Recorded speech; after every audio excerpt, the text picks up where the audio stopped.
Before the video starts, just a quick reminder to go check out the Chilling app. If you can't get enough content from me here on this channel, myself and other narrators here on YouTube are providing hours of unique and spine-tingling scary story narrations exclusively over on Chilling. There's new narrations from me added weekly, and there's new professional narrators constantly being added to the list. There's literally hundreds of hours of scary stories to binge on, from monsters, paranormal, thrillers, and true scary stories. The Chilling app even has classic novels, true crime stories, and chilling original series. And this all can be enjoyed with their one-of-a-kind ambient menu, where you can mix in immersive and relaxing sound effects like a crackling fire, dark storms, and chill rain, and adjust their volumes independently and a sleep timer so you can drift off to dreamland without interruptions after. And guess what? They just added the ability to download stories you're listening to, so you can listen offline now as well. Click the link in the description or the pinned comment to try the free trial of the Chilling app, and after that it's only $2.99 a month, which makes it completely ad and interruption free. Also, before I forget, April 22nd marks 1 year since we launched Chilling, and they're doing a huge giveaway of a Samsung 70-inch Class 7 Series LED 4K UHD Smart TV, along with a Samsung 4.1 channel soundbar and a limited edition Chilling Year 1 t-shirt. 2 first-place runners-up will receive a $100 gift card to Amazon and a limited edition Chilling Year 1 t-shirt, and 5 second-place runners-up will receive a $25 gift card to Amazon and a limited edition Chilling Year 1 t-shirt. The winner will be announced on May 2nd, and you can find details in the links in the description or pinned comment below. Now on to the stories.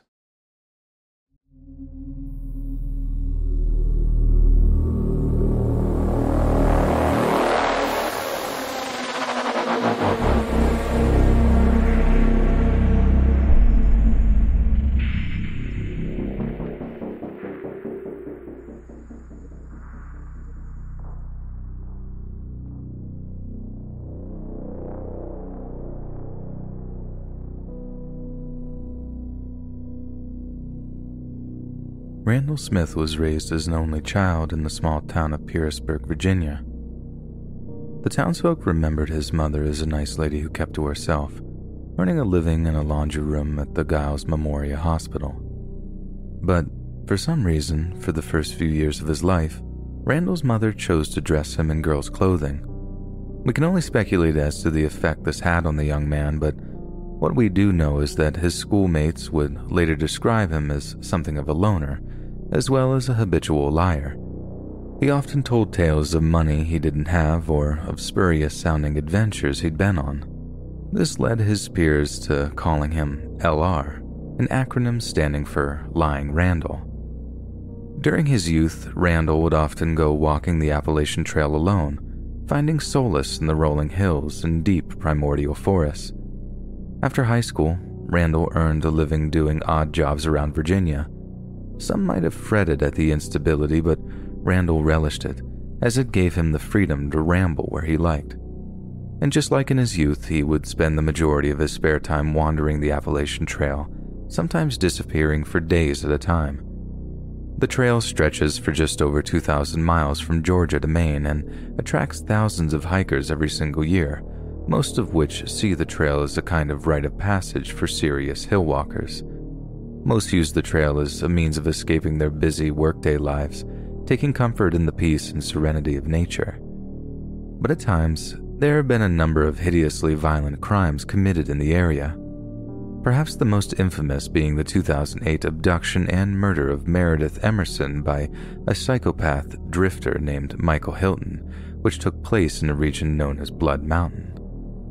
During the spring of 1981, 2 27-year-old social workers from Maine by the names of Susan Ramsey and Robert Mountford decided to hike through Appalachia to raise money for a mental illness charity. On their travels, they had made friends with another hiker on the trail, but had to part ways shortly afterward. However, they had agreed to meet up in Petersburg, Randall Smith's hometown, to catch up and grab a bite to eat together. But when Susan and Robert failed to show up to the meeting, their hiker friend became concerned and contacted the police to report them missing. Deputy Sheriff Tom Lawson gathered up a handful of other deputies and then went up onto the trail to begin the search. On the way, they spoke to a number of other hikers, asking each if they had seen anyone fitting the missing couple's descriptions. Most said no, but one group said yes, reporting that they had seen a man and a woman talking with a rather strange-looking individual who seemed to be acting in a bizarre manner near the Wapiti shelter, a small log structure that had been constructed so that wary hikers could rest a while before continuing down the trail. The deputies headed straight for the shelter, finally reaching it on May 30th of 1981. By that time, it had been 11 days since the last sightings of the missing hikers, and unless they were experienced in bushcraft, the chance of them reappearing unharmed were rapidly dwindling. While searching the small wooden structure, one of the deputies noticed what appeared to be a blood stain on one of the floorboards. The men then fanned out, searching the area intensively until they came across a small clearing that contained a pile of leaves, one that looked like an attempt to cover something up. They kicked away the leaves, revealing a cloth sleeping bag that had a large, heavy mass inside of it. When they cut it open, they discovered it was the corpse of Susan Ramsey, the female half of the charity hiking couple. A day later, with the help of a sniffer dog, the body of Robert Mountford was found buried near a tree stump, also wrapped up in a sleeping bag. Robert had a single bullet wound to his head, fired from a .22 caliber pistol, while Susan had been stabbed several times before being bludgeoned to death. Their bodies then dragged from the Wapiti shelter to the spots that they were buried. Nearby, deputies found Susan's camera. They had hoped that the film might contain clues to who had murdered them, but found it had been pulled out and stolen. However, Susan's backpack was also found, a backpack which contained a paperback book that was taken for fingerprint analysis. Most of the prints obviously belonged to Susan, but one set belonged to someone else entirely. Investigators initially believed they belonged to Robert Mountford, but were shocked to find that they did in fact belong to none other than lying Randall Smith. Sheriff deputies immediately traveled to Randall's home. He wasn't around, but the deputies had a search warrant and smashed their way into his place to make some seriously disturbing discoveries. Not only did they find bloody clothes and some items which evidently belonged to the murdered hikers, they also found a great deal of pornographic materials and, most disturbingly, some hospital instruments that apparently been fashioned into makeshift toys. Deputies also found a handwritten note stating that he had been kidnapped and was going to be executed. But analysis showed that this had been written in Randall's own handwriting and was no doubt merely an attempt to throw the police off his scent. The race was on to find him before he could hurt anyone else. Days passed and police had no luck in locating Randall Smith. All of his usual haunts reported that he had not been seen in days, with rangers and police scouring the Virginia section of the Appalachian Trail with absolutely nothing to show for it either. The effort was exhausting, and Deputy Sheriff Tom Lawson found himself needing a break, so he took his family on a brief vacation down to Myrtle Beach in South Carolina. But in some bizarre twist of fate, Deputy Lawson ended up getting a call from the department back home, saying there had been an arrest in South Carolina of a man that was strongly suspected to be involved in the hikers' murders, an arrest in Myrtle Beach, of all places. Deputy Lawson hurried to check the suspect out. When he arrived, he was told that the arrested man claimed to have amnesia and could not remember his name or how he ended up in Myrtle Beach, but that he was covered in insect bites in a way that was consistent with someone having hiked the Appalachian Trail for days on end. Insect bites that had been scratched so much that they were in danger of becoming infected. In order to get the man to reveal his identity, the deputies hatched a cunning scheme. They told the man that they could not get him the medical assistance he required without a medical consent form that he was required to sign. When given the form, the man scratched out a name onto the paper. Randall Lee Smith, he wrote. The police had found their man.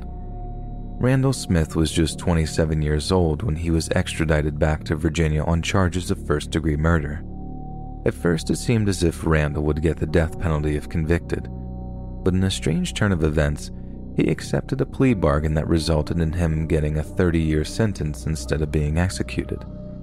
One of the victim's fathers was an Episcopalian minister who accepted the use of the plea bargain and was generally against the idea of Randall being executed.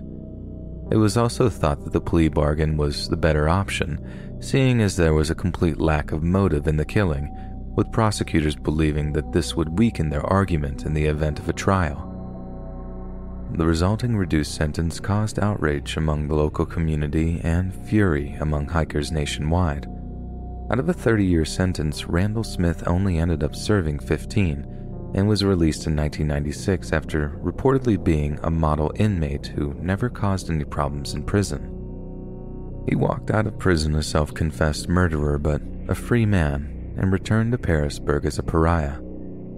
Randall lived with his mother until her death in the year 2000. After she passed, he became more and more of a recluse, although just like in days gone by, he spent much of his free time up in the Appalachian trails, and on more than one occasion was spotted chatting with hikers who were no doubt completely unaware of who they were talking to. But even if they did know Randall Smith, the murderer, by his image, they may not have recognized him now. By that time, he was 54, no longer the portly young man who had been convicted of killing Susan Ramsey and Robert Mountford. He was skinny, pale, and walked with a slight limp, and his time in prison had hardened what had once been boyish, smirking features. Then, in March of 2008, Randall seemed to give up on life entirely. He took all the pictures down from the walls of his mother's home, packed up a few belongings, then walked off into the woods. He took only a few change of clothes, some camping and fishing gear, and Bo, his dog. For all intents and purposes, to the people of Petersburg, Randall Smith had dropped off the face of the earth, there one day, totally vanishing the next. But to them, it was simply one less thing they had to worry about, so barely a peep was raised. A few months later, on May 6th, two fishermen named Scott Johnston and Sean Farmer were catching trout up near their favorite spot on a place called Brushy Mountain. It was a beautiful summer's day, perfect for outdoor activities and feeling a little closer to nature. All was peaceful and serene when suddenly they spotted something coming through the trees towards them. It was a middle-aged man with a slight stoop, one who warmly waved before approaching their campsite. The man introduced himself as Ricky Williams. Scott and Sean followed the unwritten code of Appalachia by inviting Ricky to sit and share a dinner of freshly caught fish. Ricky happily obliged them, explaining that he was starving and that he'd been in the woods for weeks by that point and hadn't eaten substantially in days. Scott and Sean could see that this was no lie. Ricky was pale and skinny, and the dog that accompanied him was evidently equally hungry, with its ribs protruding from its fur. The campsite the three men had dinner at was only a mile and a half away from the Wapiti shelter, the site of the hikers' murders way back in 1981. As they ate, Scott and Sean asked Ricky about his life. Ricky replied that he was graduated top of his class from Virginia Tech University and had gone on to write highly advanced scientific papers for NASA pertaining to complex new methods of spaceflight.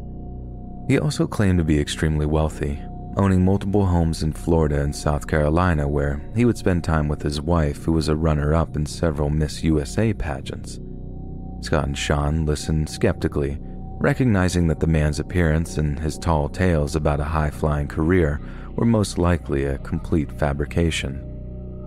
To them, it was almost as if the man who sat before them was in the habit of lying. It came so easy to him, like it was second nature.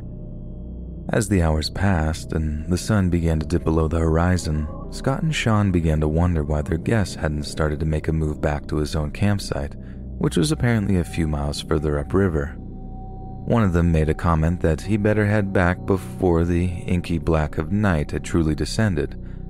Falling and injuring yourself on such a secluded stretch of trail could mean real trouble for even the fittest young man, but death for an old-timer. Ricky stayed for about a half hour longer before finding his feet, thanking Scott and Sean and beckoning his dog to follow. "Come on, Bo." For the man's name was not in fact Ricky Williams. The man's name was Randall Lee Smith, and just as he began to walk away from the campsite of his generous fisherman hosts, he pulled a .22 pistol from his pocket and pulled the trigger 4 times. The first bullet struck Sean in the temple. The second shot slammed into Scott's neck. The men tried to run, but still the shots came.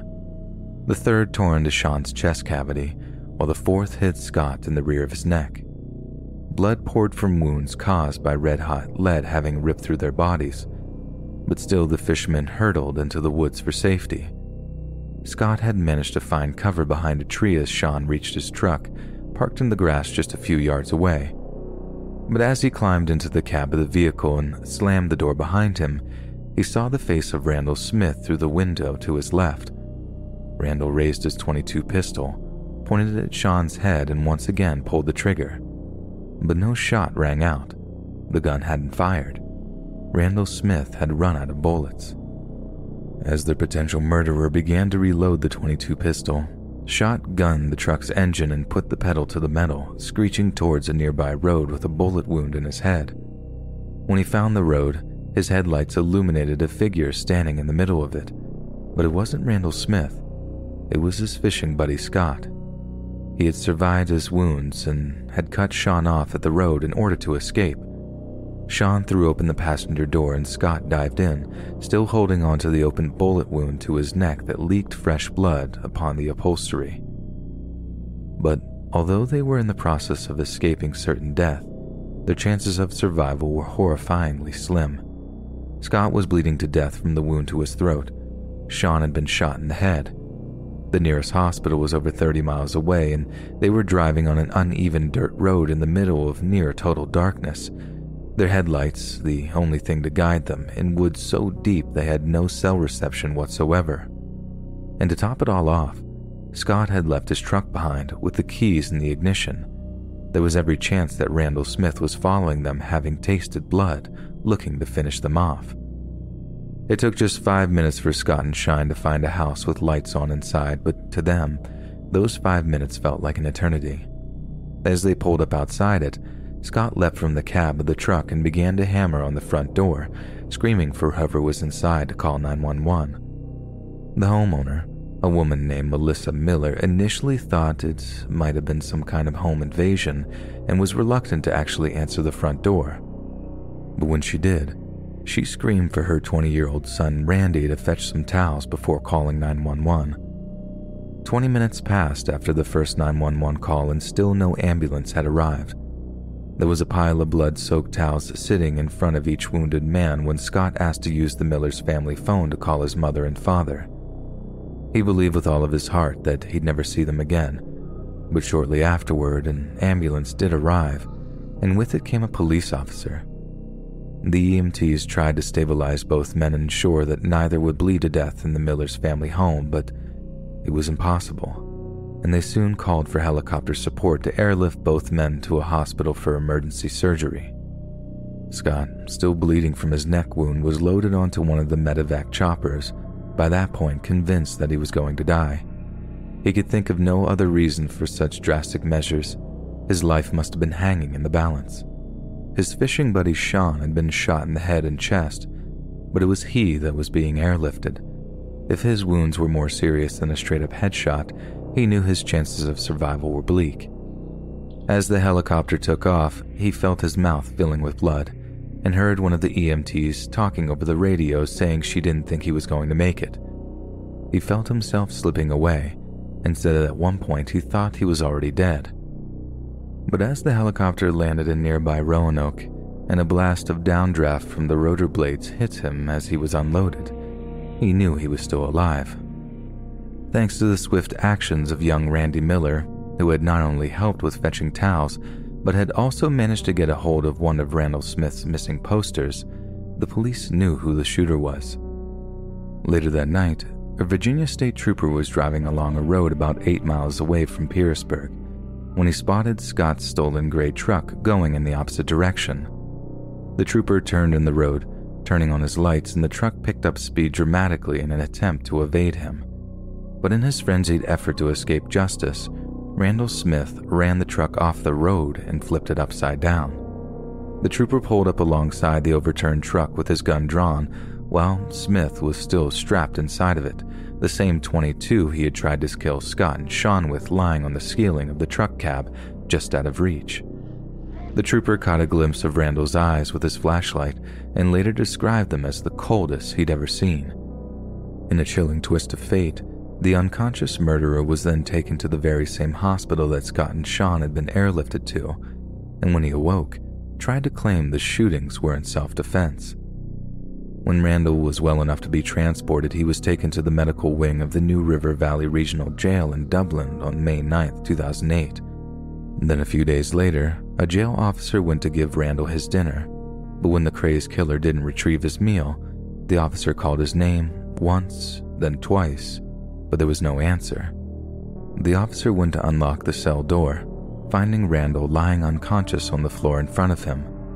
Medical staff hurried to revive him, but their attempts were in vain, and shortly afterward, Randall Lee Smith was pronounced dead at the age of 54 years old. Forensic analysis showed that there were no obvious signs of foul play. There were no marks on his body whatsoever, and in all likelihood, Randall had simply died of natural causes.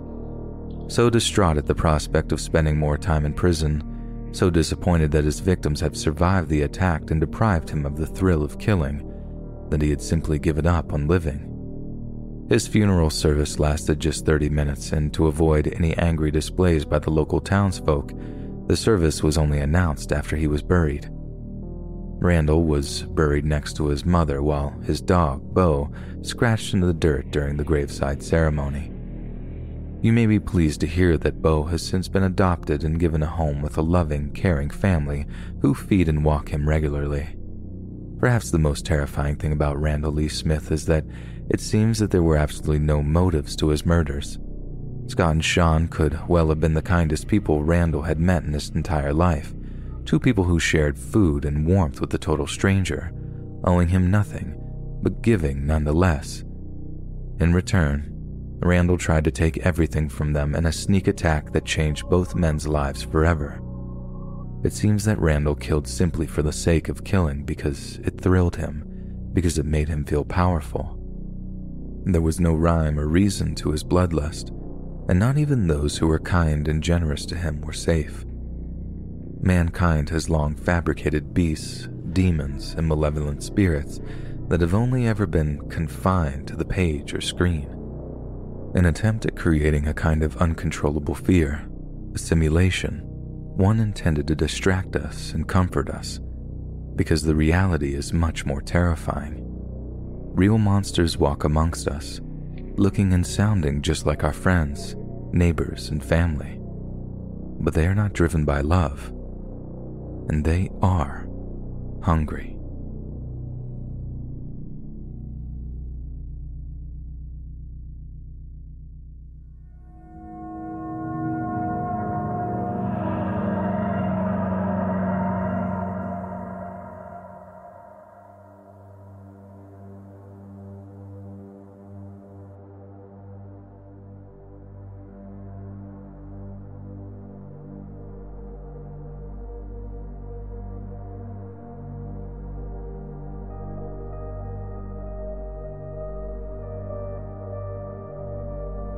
Way back when I was in my mid-20s, in the late 1980s, I used to be hardcore into hiking and camping. But given that my home state of Rhode Island is like the size of a postage stamp, relatively speaking anyway, I exhausted a lot of the more local campgrounds pretty quickly and began to long for something a little wilder. I've heard a lot of great things about the Appalachian Trail, how hiking it was a badge of honor for a lot of people who shared my passion for the outdoors. My uncle on my dad's side had hiked the whole thing over the course of a summer back in the 50s, and he never shut up about it whenever he'd see me and the subject of hiking came up. He made it sound absolutely magical, like there was true wilderness out there just waiting to be explored. And so, I made up my mind to mimic the journey my uncle took over one summer. I couldn't get the time off of work to walk the whole trail, but if I timed it right, I could walk the southern portion of the trail from Harper's Ferry to Asheville, North Carolina in just a couple of weeks, fulfilling a hiking dream I've had for what seemed like an age.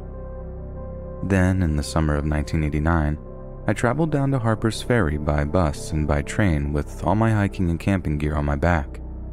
After picking up a few final supplies from my journey south, I hiked up onto the Appalachian Trail and kicked off the journey of a lifetime. Needless to say, the first few days' walk were pretty tough, but I got used to the level of strain pretty quickly, and I'm telling you, I've never been as hungry or tired as I was on those first few nights up in Appalachia. I brought a hammock with me, as I'd heard some pretty intense stories about the bugs down in West Virginia.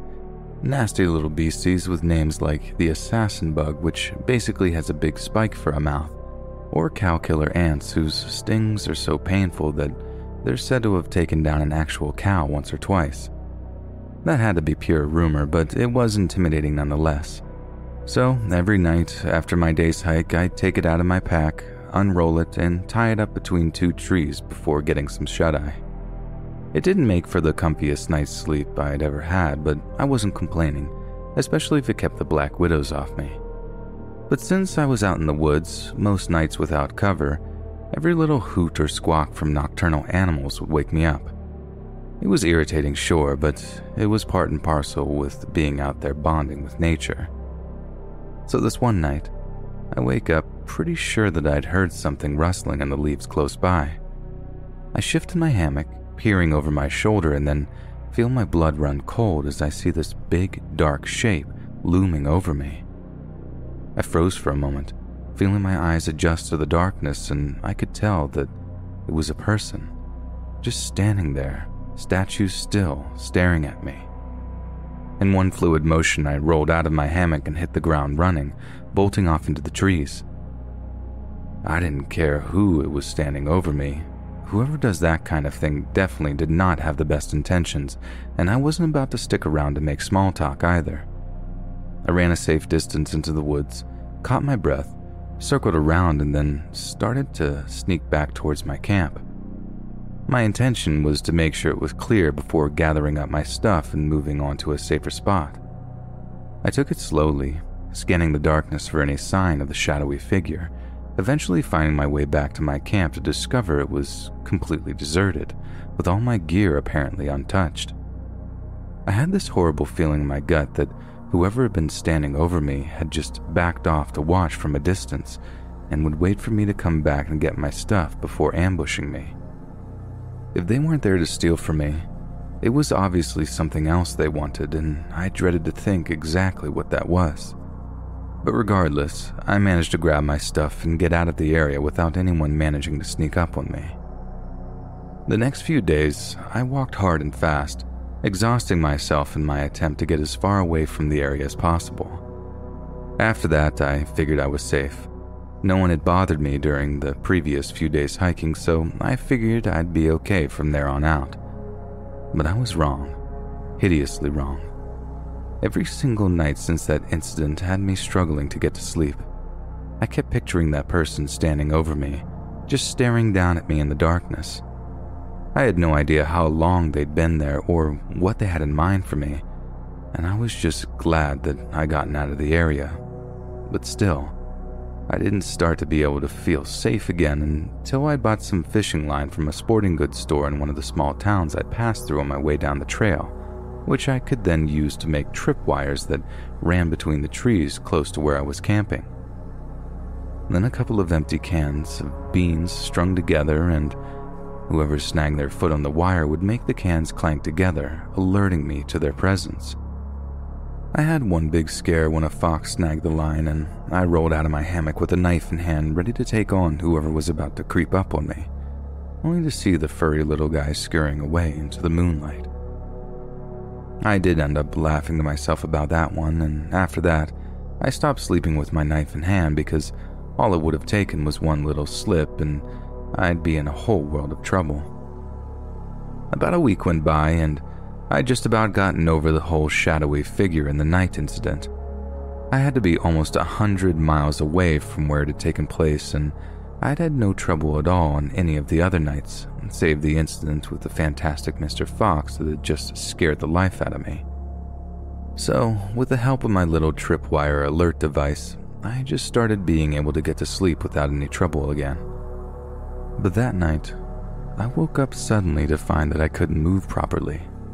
I couldn't bring up my arms up from my sides at all, and the material from the hammock seemed to be pushed up right into my face.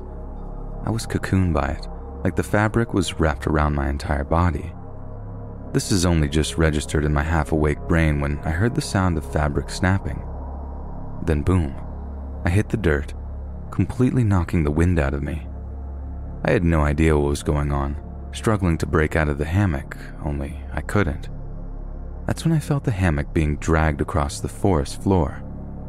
Then it hit me. Whoever was dragging me across the ground had bundled me up in my own hammock with some kind of cord, cut the ropes tying me to the tree, and was proceeding to drag me off to God knows where. I screamed at the very top of my lungs for whoever it was to let me out of there, but no one responded. All I could hear was the sound of the hammock's fabric rustling against the forest floor. I knew I had to think fast, or whatever was going on wouldn't end well at all. Like I said, I had stopped sleeping with my knife in my hand or nearby me in my hammock because that was just an accident waiting to happen, so I had absolutely nothing handy to cut through the material and make my escape. Or so I thought. In a flash, I had an idea. A few years back, my dad had gifted his old wristwatch to me. It was a reliable old thing, but I had just one complaint about it. The little latch that kept it tied to my wrist was worn with age and was actually a little sharp from the years of use.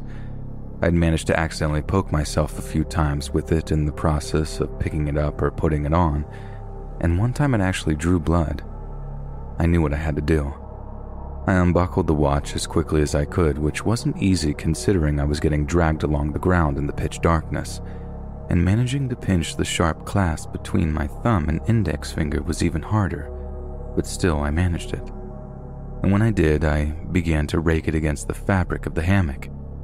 It was just as effective as cutting canvas as it was at cutting skin, and although it took a good few tries, it didn't take long until I could see the subtle glow of the silvery moonlight from the other side.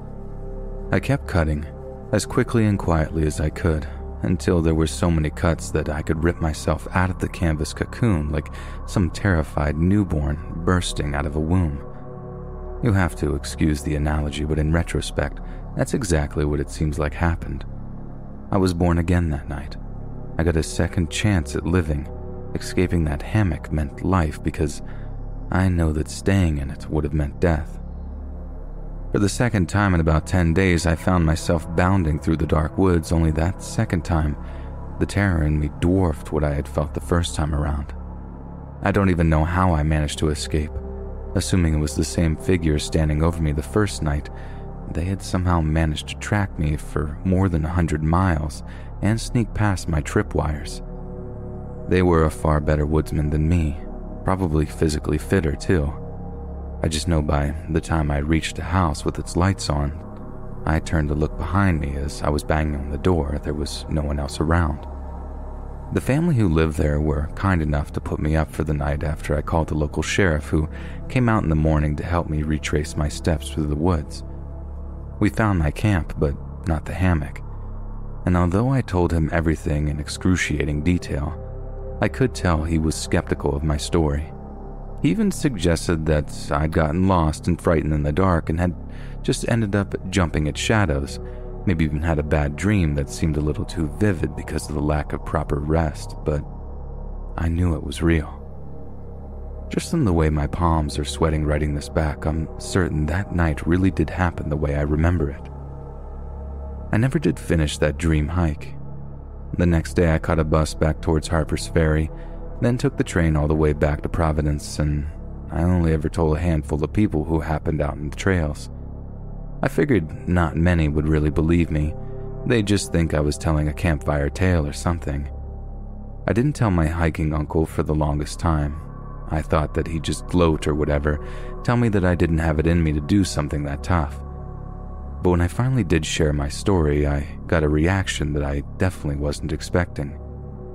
He just nodded and told me that there were some nights that he didn't think that he'd make it out alive either. That there are people who live up in those mountains who have been outlaws for generations, who live outside of society, outside of the natural order of things. He'd have some pretty close calls himself at times, bumping into people who weren't nearly as friendly as the majority of West Virginians, and sometimes seeing things that he knew well he wasn't supposed to see. But just what those things were, he didn't seem to want to say. I always told myself that I'd try my little Appalachian adventure another time, maybe when I'm a little older, a little wiser, and when I've got something a little bigger to defend myself with. The trail will still be there, waiting for me. But then again, so might be whoever tried to drag me off that night.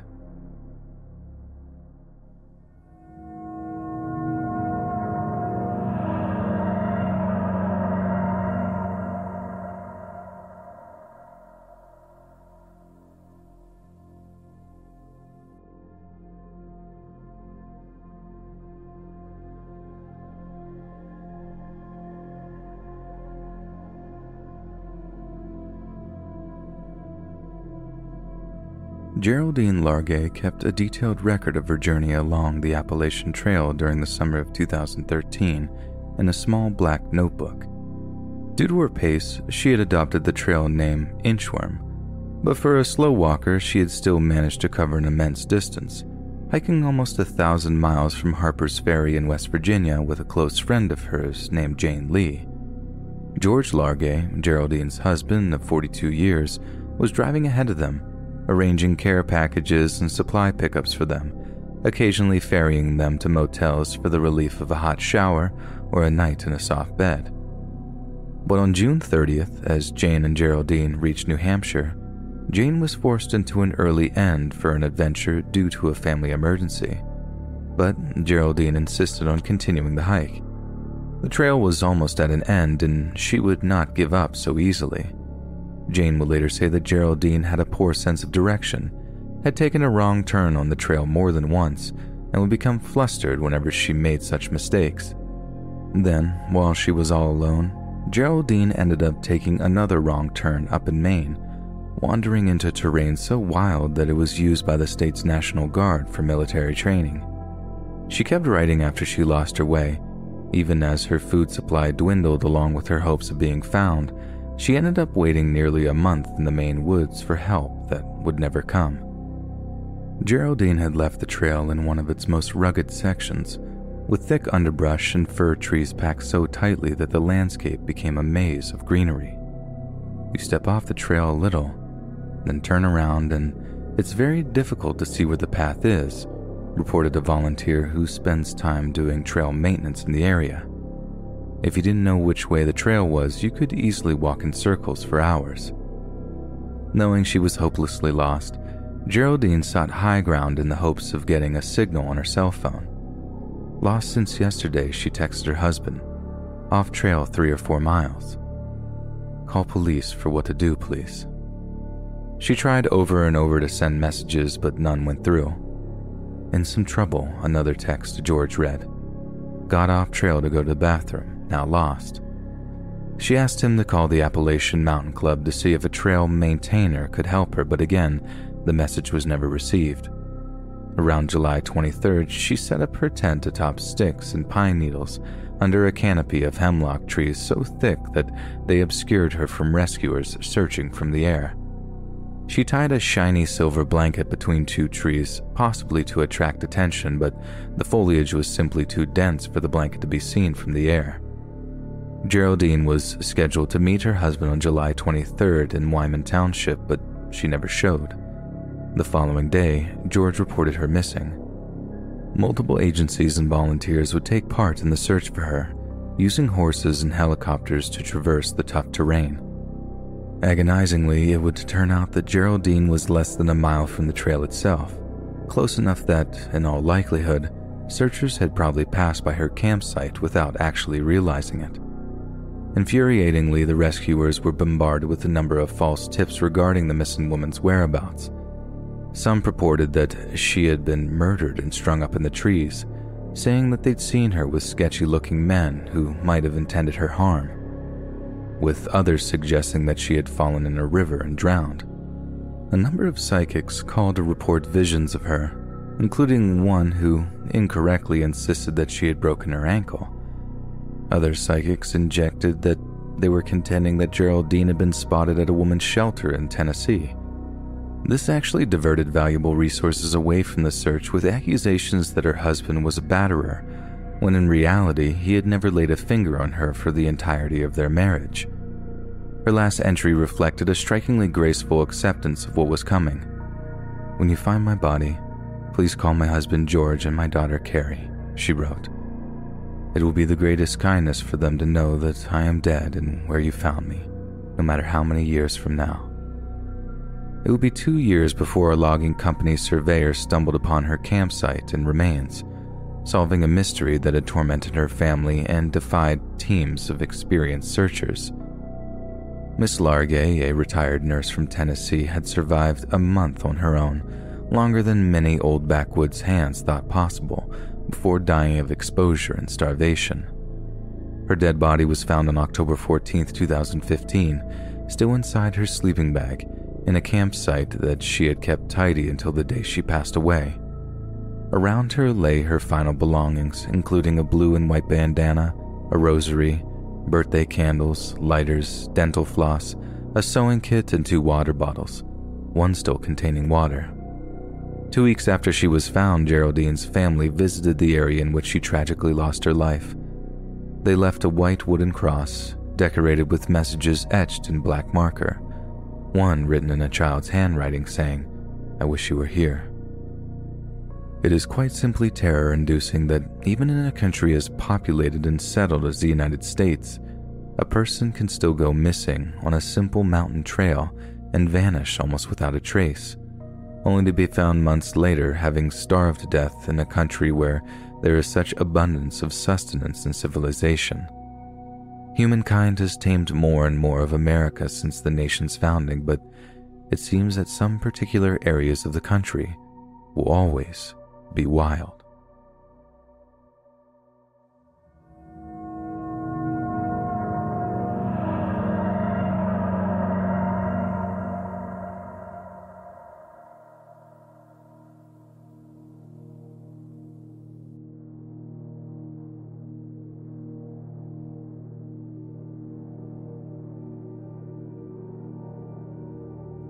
When I was a kid growing up in North Carolina, I was a member of the Boy Scouts of America.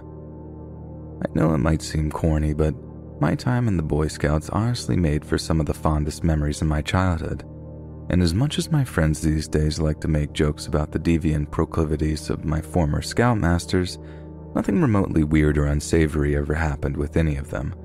There was a lot of fishing, camping, fieldcraft, and community service. Just some good old-fashioned wholesomeness that gave my parents a break from me from time to time. Well, all except for this one time. So one summer, my scout troop goes on this big camping trip up into the Smokies. For those unfamiliar with the term, the Smokies, or Great Smoky Mountains, are a part of the Greater Appalachian Mountains, and are also home to the Great Smoky Mountains National Park, one of the most highly visited national parks in the country. The name Smokies comes from the natural fog that often hangs over the mountaintops, appearing as large smoke plumes from a distance and originate from organic compounds that are exhaled by the local vegetation. But excuse the high school science lesson, I'll get on with it. So we're up in the Smokies having a good old time when one night, while sitting around the campfire after dinner, one of our scoutmasters decides to tell us a creepy campfire tale. He starts telling us the story of Utlunta, which is the Cherokee name meaning spear finger, or one with the pointed spear. Spear fingers supposedly live in the western part of North Carolina, right up in the Smoky Mountains where we were camped at the time, and her name referred to the long, slender, sharp finger on her right hand which she used to slice up her child victims, whose livers she ate raw. As legend has it, she apparently clutched the stony skin on her right hand tightly because her heart was actually hidden in her palm there. Our scoutmaster goes on to tell us how, because Spearfinger's skin was made of stone, she was invulnerable to the arrows of the Cherokee, and her footsteps sounded like thunder as she walked along the mountainside.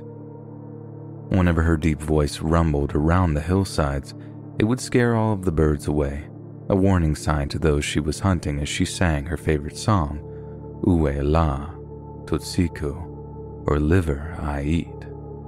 Spearfinger was also said to be able to take on the appearance of her child victims' family members, often taking the form of a kindly old woman to trick her victims into feeling safe around her. She would then lull the child to sleep, running her fingers through their hair to calm them before stabbing her pointed finger through the back of the neck or through the heart. She would then rip out the livers of her victims before feasting on them, leaving her mouth ringed with fresh blood. Needless to say, by the time our scoutmaster had finished telling us the story, we are all completely and utterly terrified, and only managed to stop freaking out once he gotten out his old guitar and sang us a few songs. But that night, while back in my tent with a buddy of mine, I found myself totally unable to sleep. I kept imagining that if I did, Spearfinger would come, rip my tent open, and stab me in the heart with her long, sharp, stony finger, all before tearing out my liver and eating it. Then, right as I was about to drift off to sleep, a bright light lit up one side of our tent. I was completely frozen in fear for a moment, whispering for my sleeping buddy to wake up, and I was totally unable to rouse him. I carried on staring at the side of the tent, wondering where the bright light was coming from, as it seemed way too intense to be from someone's torch. And then, I just about let out a whimper of fear when I heard a hissing sound and saw a shadow passing over the fabric of our tent. I called out to them, asking who was there, but no one said a thing in response, and there was just another faint hissing sound as the figure seemed to creep closer and closer to our tent. Then I saw the figure raise a hand and almost choked in terror when I saw a single long pointed finger in a hissing voice whisper, "Wela Siko." I screamed, ripping my way through the front flap of my tent and tearing it around the campsite, screaming, "It's Spearfinger, it's Spearfinger, she's come to eat my liver. Please, God, don't let her eat my liver." I expected the rest of the camp to start screaming too, to burst out of the tents in terror, to maybe just stay inside them in the hopes that Spearfinger might pass over them. And don't get me wrong, there were a couple of other cries of fear that accompanied my own, but the sound that made me slow to a stop and peer around in confusion was the sound of laughter. When I looked, I saw another one of the scouts, this kid named Devin, and he was just about bent over in hysterics with a long, slender twig tied to one finger.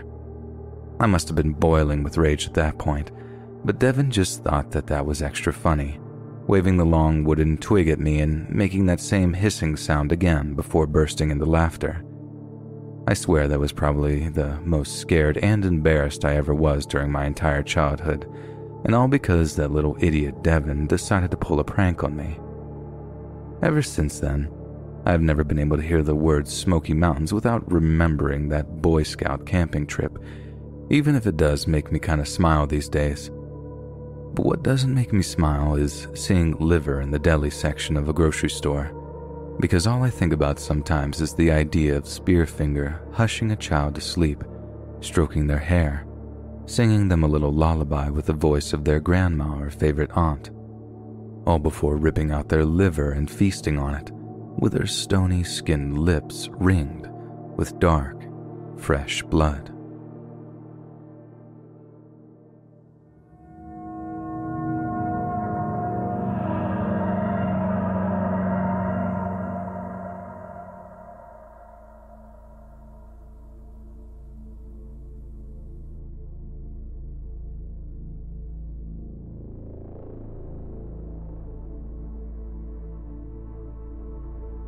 Back in February when this all started, I was working 2 jobs, living with my best friend Lexi and enjoying the high life. Then we got thrown into lockdown, and I swear, Lexi changed immediately. She was so serious about all the virus restrictions that even when I was in the house, I had to wear a mask. I'm not even trying to downplay this by any means, but she was taking it to religious extremes here. Anyway, after one particular argument about washing my clothes 3 times, one for normal wash, one on heavy, and once a 3rd time just to be safe, I had enough and told her I was going to move out. That was dumb move number 1. I was already out of work, waiting and hoping for unemployment, and really didn't have a place to go. My parents are elderly and live 2 states away, so I wasn't going to risk that. Then I got the brilliant idea to post an ad that I needed a room to rent on Craigslist. Yes, that still exists and is still just as sleazy. Lexi forced me to move out that same day, though, calling me all sorts of bad names as she tossed my stuff on her front lawn. I didn't even get a chance to argue. So yeah, desperate times called for desperate measures, and I put an ad on Facebook too with a revealing picture of myself. Call me what you will, but it worked. This older gentleman responded to the ad and contacted me via email. The short message provided me with a small allowance for my gas and instructions on how to get into his apartment when I got there. I didn't ask any questions, although looking back on it, I really should have. You know that saying about too good to be true? Anyway, I grabbed a bite to eat and made it there around 5:30 on foot to save a taxi fee. Place looked nice enough, and I followed his instructions to get buzzed in. He lived on the 6th floor and explained that because of some medical condition, he couldn't meet me in the lobby. Again, stupid me, I didn't ask questions. As he told me in the email, there was a key waiting for me under his doormat. Inside the place looked nice, well put together. Nothing that made me paranoid or feel the need to run. Then I saw this guy standing in the kitchen wearing, I kid you not, a kabuki mask. At first I laughed because of how bizarre it was. He said his name was Hano and he wanted to keep the mask on because of the quarantine and provided me with one as well with a dragon design on it. He even claimed it was far safer than those other N95 masks, and hey, I was getting a place to sleep, so I figured why not. Next few minutes were him rambling about different things in the apartment, and he showed me to the room. This is where things got a little creepy. I saw that he had some mannequins on display that were wearing traditional Japanese kimono dresses with other kabuki, and they were all lined perfectly on the side of the bed. He insisted I pick one out and get changed. Again, his reasoning was my clothing had the virus on it. Once he excused himself, I sat down on the bed and tried to convince myself that this was normal. So, he was a little eccentric. It's not like he was trying to do something worse than that, right? I went over to one of the mannequins. I think it was wearing a scarlet kimono, and took off the clothing, figuring that I needed to suck it up and appreciate the kindness of strangers. Then the mask it was wearing accidentally fell off, and I noticed that there was a hand-painted face on the other side. It looked very realistic. Once I got finished changing, I went back to the main room where he was now cooking up a fresh meal, and he complimented me on how well the dress fit. I thanked him and casually mentioned the hand painting. "Would you like me to do one for you?" he asked. "But you only saw me when I first came in," I pointed out, gesturing to the mask I was wearing. "It's all right. I've already memorized you," he said. I told him no, and we ate in awkward silence as my eyes glanced around the room. I think the first thing that really made me concerned was when I realized I didn't see an open window in the place, and that the door had a deadbolt on it. "Do you get a lot of break-ins?" I asked him. And again, in a deadpan voice, he said, "More often than not, it's the other way around." Then a few seconds later, he laughed, and I laughed back nervously. He told me that he was going to bed and thanked me for staying with him, but I really didn't feel like I wanted to now. "Hey, I forgot to go grab my phone charger in the car. Where's the spare key?" I remember asking. I was just going for an excuse to get out of there, honestly. This dude had an answer for everything, and this time used my own words against me.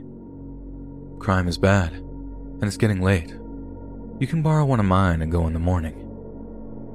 Now, I may not be smart, but I knew that staying probably would mean something bad.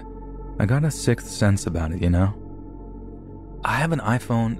I think you've got Samsung," I said, hoping that my feeling was wrong and that he wasn't being overly creepy.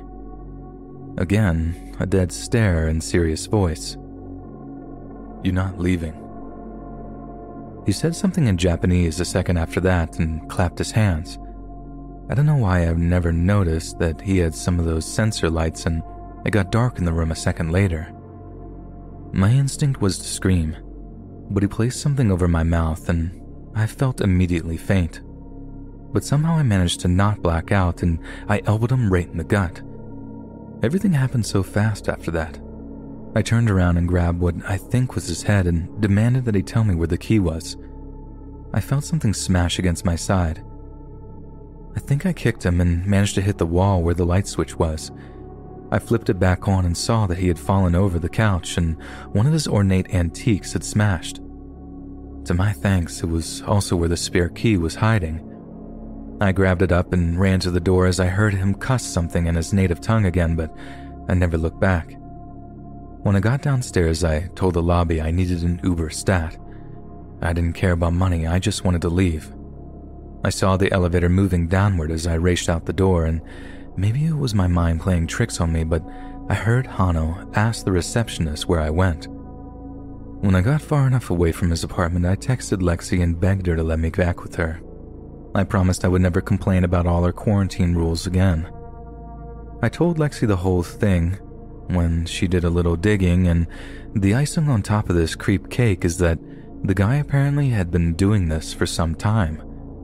Apparently he would target young women that were either trying to get out of a bad relationship or family situation and promise free rent, but then turned out to be a total creep, watching them night and day when they stayed with him. 2 of the women Lexi said had gone completely missing. It made me think of those weird mannequins, and I wondered if maybe the paintings he did were tributes to victims of a sick mind. I didn't want to think about how he had likely researched about me in the same way, and how easily I could have wound up on that missing persons list.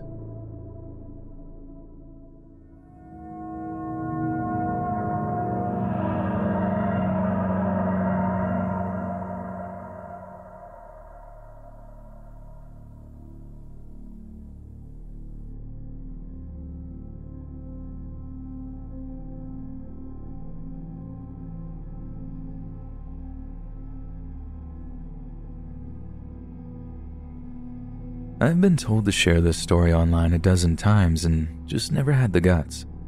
I think that's probably because no matter how safe I feel, I get the feeling that I'm being watched. This happened back in 2013. I just graduated from high school and got my first job working retail at a local neighborhood Walmart. My manager was a guy named Billy. At the time I was hired, he originally had me running the self-checkouts, but I'll admit I wasn't exactly enjoying the idea of having to be on my feet all day, so I asked if I could work at the money center or the cigarette counter. Money center was only allowed for employees who had been there for 6 months or longer, but he did say there was an opening over for cigarettes and tobacco. For some reason, nobody seemed to want it, and of course, because I was the new fish, they didn't explain to me. It didn't take long before I figured it out, though. There was this underage kid that came in frequently and tried to buy some Marlboro Lights. And of course, I always asked for ID, and that scared him away. Well, at first he did. Then he started showing up later in the day when it was near the end of my shift, and he was becoming a lot more insistent about cigarettes. Finally, I got his name. He claimed that it was Matt. Honestly, I don't have a clue and still don't to this day. First, I tried to be firm but friendly. "Matt, I like you, but this stuff can ruin your health. Matt, I don't think you realize how addictive these things are." Sometimes he would just stop by and chat, and I got the impression that he was starting to flirt. That was when I decided to switch from being nice to laying down the law. "Matt, if I report you to the cops for coming in here and pestering me about smokes, you could get thrown in juvie." I remember warning him. I figured that would end the conversation when he hightailed it out of there. That evening on my way to my car, though, Matt approached me in the parking lot. Honestly, it felt like he had been waiting for me to clock out. I hurried to my car to leave, but he was right there behind me. I reached for my keys where I normally keep a small can of mace, but he moved faster, grabbing my purse and running off across the lot and jumping over a nearby fence. Of course, I reported the whole thing to the police, and they got permission to check the cameras. Somehow, Matt seemed to be aware of where the cameras were positioned because none of the angles showed his face. The cops told me to call again if I got bothered again, and my manager said they would get security to walk me to my car each night. A week passed by without incident, then another. Honestly, I kind of forgot about Matt and figured that he just grabbed my spare cash to go get his fix somewhere else. A month or so later, I was on Facebook when I got a friend request from someone named Leon Carroll. No profile pic, no info besides just generic stuff that looked fake. And then a message. "You're really pretty." I ignored it, then I got 3 similar messages from other dummy accounts. Again, I ignored them all and reported it to Facebook. Been around the block enough times to not respond to those scams, and I didn't put 2 and 2 together until another message came in with a picture of my house. "Stop ignoring me," the message said. Something in my brain clicked that this had to be the kid from Walmart, so I called the cops then and there. Living in a small town, we don't have a cyber unit, so again, I felt like I was wasting my breath. "Sounds like it's just an admirer to me," was what one officer even dared to tell me. When I got off of work that night, I found that my admirer had also decided to vandalize my car. "Stop ignoring me" was sketched out in bold letters on my front door that night. I felt like I just couldn't make a move without this weird kid knowing. Every day on my break, he would send a different anonymous message, usually something really perverted, and expect a response. It was unnerving, but I tried to act like it didn't bother me. Again, a week passed and it seemed like he had given up. It was nearly the holidays by this time, so I decided to go to a nearby Sprint store and get a new phone and make new social media so that Matt would stop bothering me. The next 2 weeks felt like a godsend. I didn't have any more threats or weird texts from dummy accounts. I felt brave enough to even create a dating profile again. I matched with a guy named Richard who asked if I could meet up that night at a local outdoor restaurant. I was feeling confident and didn't see any reason not to. When I got there, I was dressed up, thinking I was going to meet a 20-something guy. Instead, when I got there, I saw who else but this kid sitting there. I think the creepiest thing was how well dressed he was. Not the scruffy little guy I had encountered a few weeks back. Instead, he was dressed to impress, and when he saw me, his eyes sparkled and he ran to meet me. "I was starting to think you wouldn't show," he said.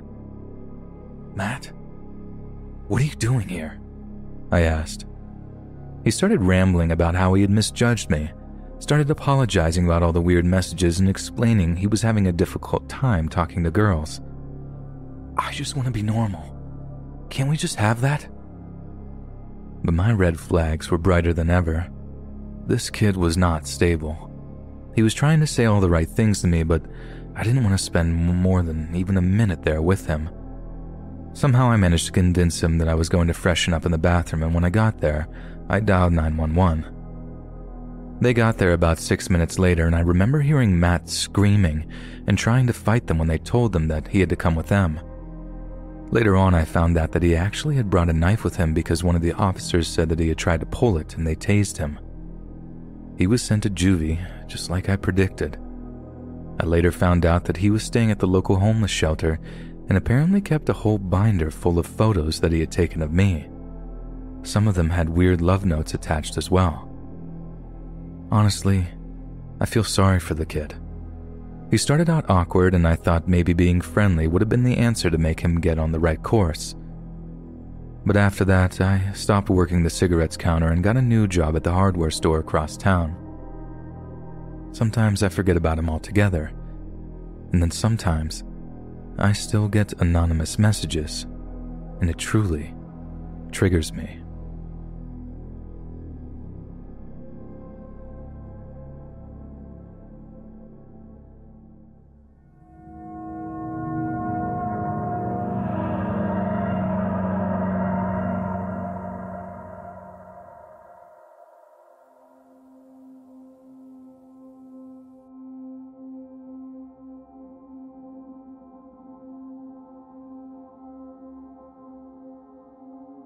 My family decided to take a road trip in the summer.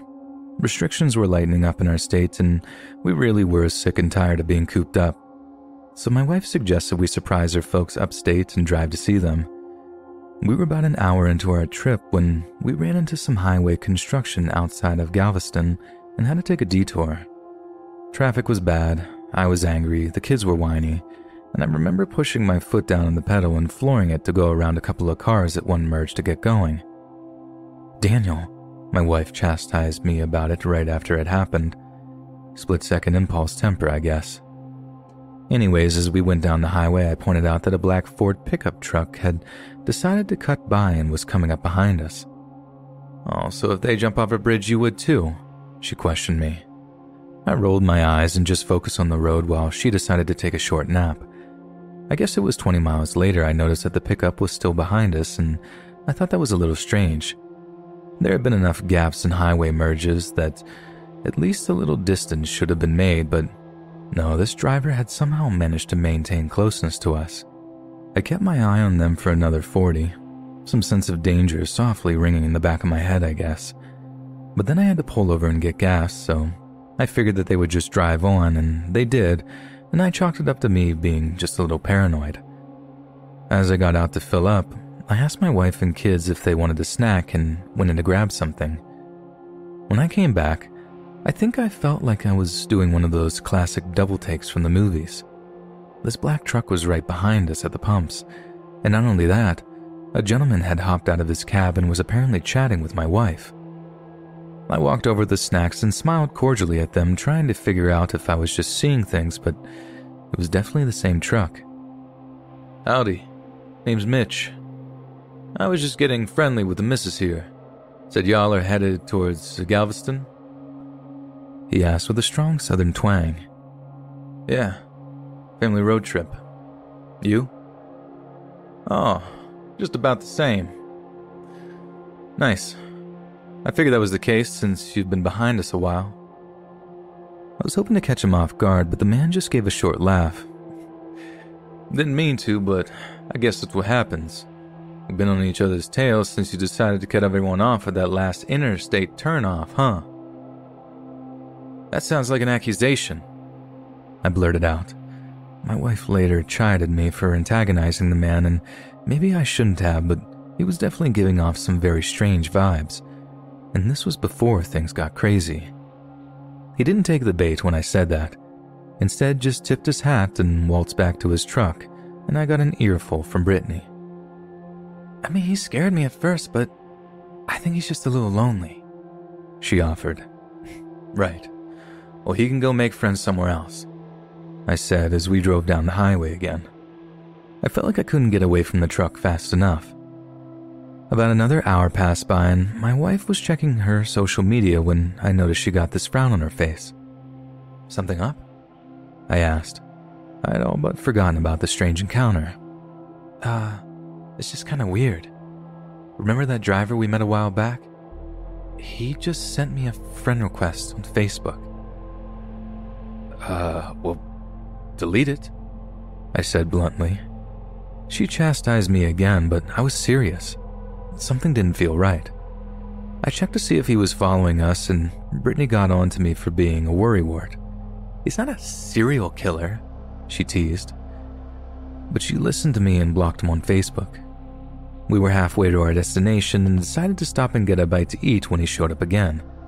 It was this Waffle House right off the interstate. Honestly, I hadn't seen him about 40 miles, so I was surprised that he had caught up. He just came in, ordered his food, and sat down. Brittany said something about it, and I told her to ignore it. I kept getting this feeling that he was watching us as we ate. Finally, she had gotten tired of my paranoia and walked over to this guy's booth. "My husband wants to know if you're following us," she said. The guy just laughed so loud I think the whole diner heard him. He rattled off some flimsy excuse I didn't buy and then asked if she got his friend request. I was furious and got up and grabbed her hand. "Look, I don't know what your problem is," I said. Then this guy stood up and looked me dead in the eye like he was going to fight me then and there. One of the waitresses told us to take it outside, but I chose to leave before things got serious. When we got on the road again, Brittany realized that she had lost her phone at the diner. "Let me use yours so I can Google where it's at," she told me. Using that Find My iPhone feature, she soon saw that it wasn't at the diner. It was moving down the highway towards us. I knew it had to be that other driver who found it and took it. Oh my God, is this guy seriously stalking us? I asked. My wife panicked and tried to call the phone, but it went straight to voicemail. Then she started checking her social media. Daniel, this is scaring me, she said as she showed me that he had taken multiple pictures of our car as he had followed us for the last several hours. Call the cops, I told her as I tried to check my mirror and see where he was, about 5 cars behind us. Okay, there's a rest stop ahead. Tell them that we'll meet them there, I said as she got on the phone with someone. They're saying it could be another 45 minutes since we're so far out, she said frantically as I pulled over. Right on cue, the other driver did too. Right. Stay in the car then, I said when he pulled up behind us. Honestly, I was prepared to defend my family then and there, but this guy took it to another level. He pulls out a sawed-off shotgun from his passenger side and aimed it toward me, blasting straight at my tires. I fell to the ground and shouted for my wife to do the same. He did so again on the driver's side and drove off. When the cops came, I did my best to offer a description of him and his vehicle, and they gave us phone numbers for a tow to the next town.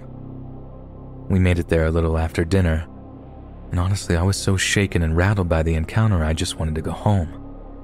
We even added the additional social media profile, hoping that it could help them find the person.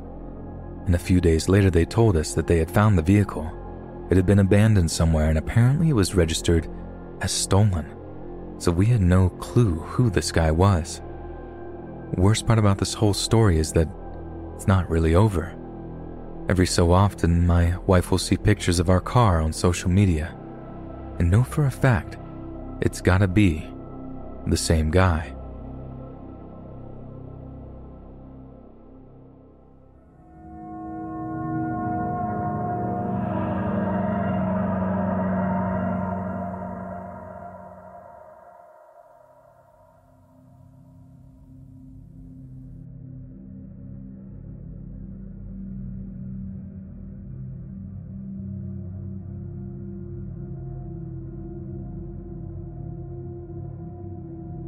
So this happened when I was in high school and still trying to figure out my orientation. I wasn't straight, I wasn't gay, but it was also the early 90s and I was smart enough to know not to mention anything beyond the norm to my classmates. Most of them accepted that I was just not into dating, but this one chick would not take no for an answer. Let's call her Becky. Becky was on the cheer squad, extremely popular and very bubbly. At least that's how she made sure she appeared to anyone who saw her. I saw the other side of Becky, her darker side where she would taunt me in the cafeteria, calling me belittling names and shame me on any chance she got. Being the queen bee, Becky never got in trouble for what she did. It even got so bad that I told the school counselor, but that didn't help any. You just need to man up, they said. Then they gave me a cheesy brochure about learning how to be a better Christian or some nonsense like that. I threw it in the trash the second I left his office. But that little incident didn't make me furious enough to fight back the next time she tried to pull a prank. It was lunch and she and her friends were making sounds and pretending I was a pig, so I went over and spilled my food all over their table. It felt pretty good doing that, to be honest. And later after 6th period, Becky confronted me in the hallway. "It was pretty gutsy back there, Steve," she said. I thought she was going to pull another prank or maybe even try to start a fight since I had nowhere to run. Instead, to my surprise, she leaned in and kissed me right on the lips. I remember being confused and shocked. And then she started chatting about how she found it hot, that I played hard to get, and wanted to know if maybe I wanted to go on a date. That was a complete 180 behavior from before, so I was suspicious. Besides which, I really wasn't interested. I cautiously told her I would think about it, and she gave me her phone number, but I still felt it had to be a prank. She refused to leave until I gave her my home phone number too, though, and including my online screen name. And that evening back home, I started getting messages. She was sending messages that were provocative, and it made me uncomfortable. I told her to stop, and she even sent a picture. My brother's in the room with me, and surprised when he saw that and even started whistling. "Wait until Mom sees this," She's gonna hear about it," he teased. "It's not like that. This girl is taunting me. You know, I'm not into girls like that." "Well, send her my way. She's hot," he said. I remember rolling my eyes and shooting messages back to Becky, thinking it would possibly end this whole charade if she found out that I told my family. To my surprise, she agreed to start chatting with my brother. Things kinda escalated quickly after that.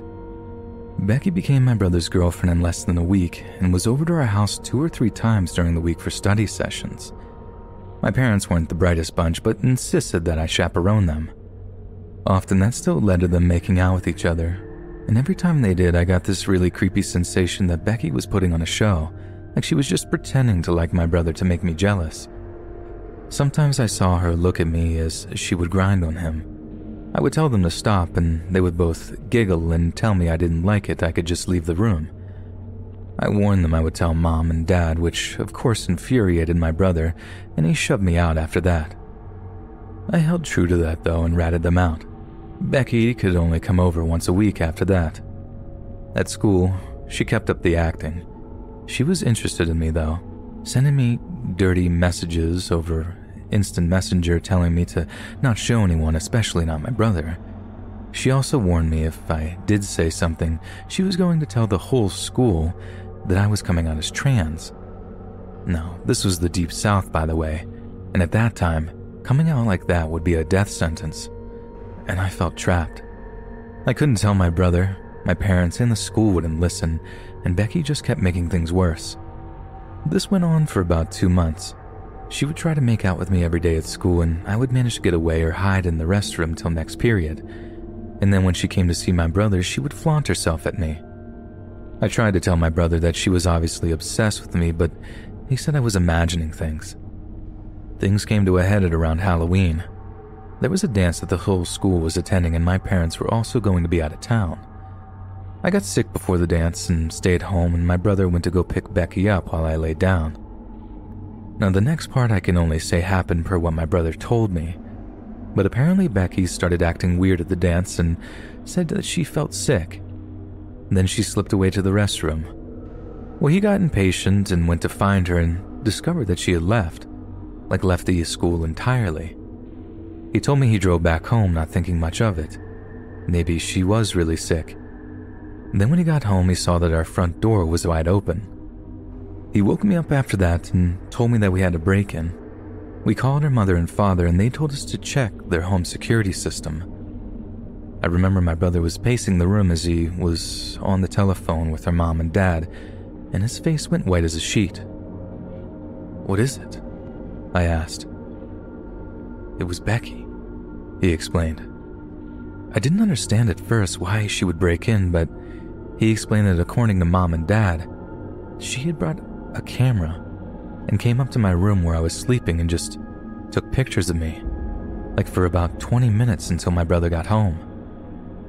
After that, my brother broke up with her, and my parents refused to let either one of us have anyone over to the house for like 6 months, and we filed a restraining order against Becky and even used the security footage as evidence. She left me alone, thankfully, but she sometimes would smile and wink every blue moon. To this day, I have no idea what she did with those pictures, and the cops said unless she posted them somewhere or potentially did something worse, she really didn't break any sort of privacy laws. A year later, she moved away, but I still think about all the grief she gave me and wonder why she was so obsessed. I don't think I really want to know the answer, though.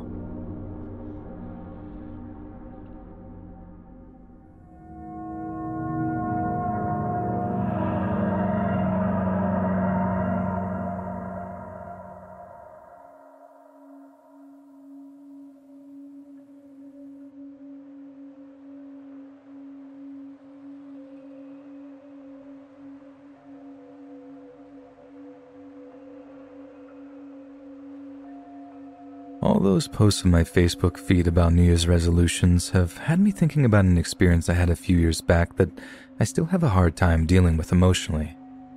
Anytime I think about it, I actually feel like my stomach gets in knots and I need to vomit. It was that bad. This isn't actually my first experience with a stalker, but It's the one that comes fresh to my mind this time of year. It was February and I had just gotten my tax refund, so my best friend convinced me to join her local Legends gym. I told myself this was the year I was going to make a change and get healthy. I think everyone says that. Anyway, what I really liked about this gym was that they would give all members a passcode and you could come at weird hours to work out. Since I usually have to work a split shift as a CNA, having the chance to swing by the gym super early when I clocked out was a blessing. Usually I'll get off around 2 in the morning, so of course there weren't very many people using the equipment. It was like a literal ghost town.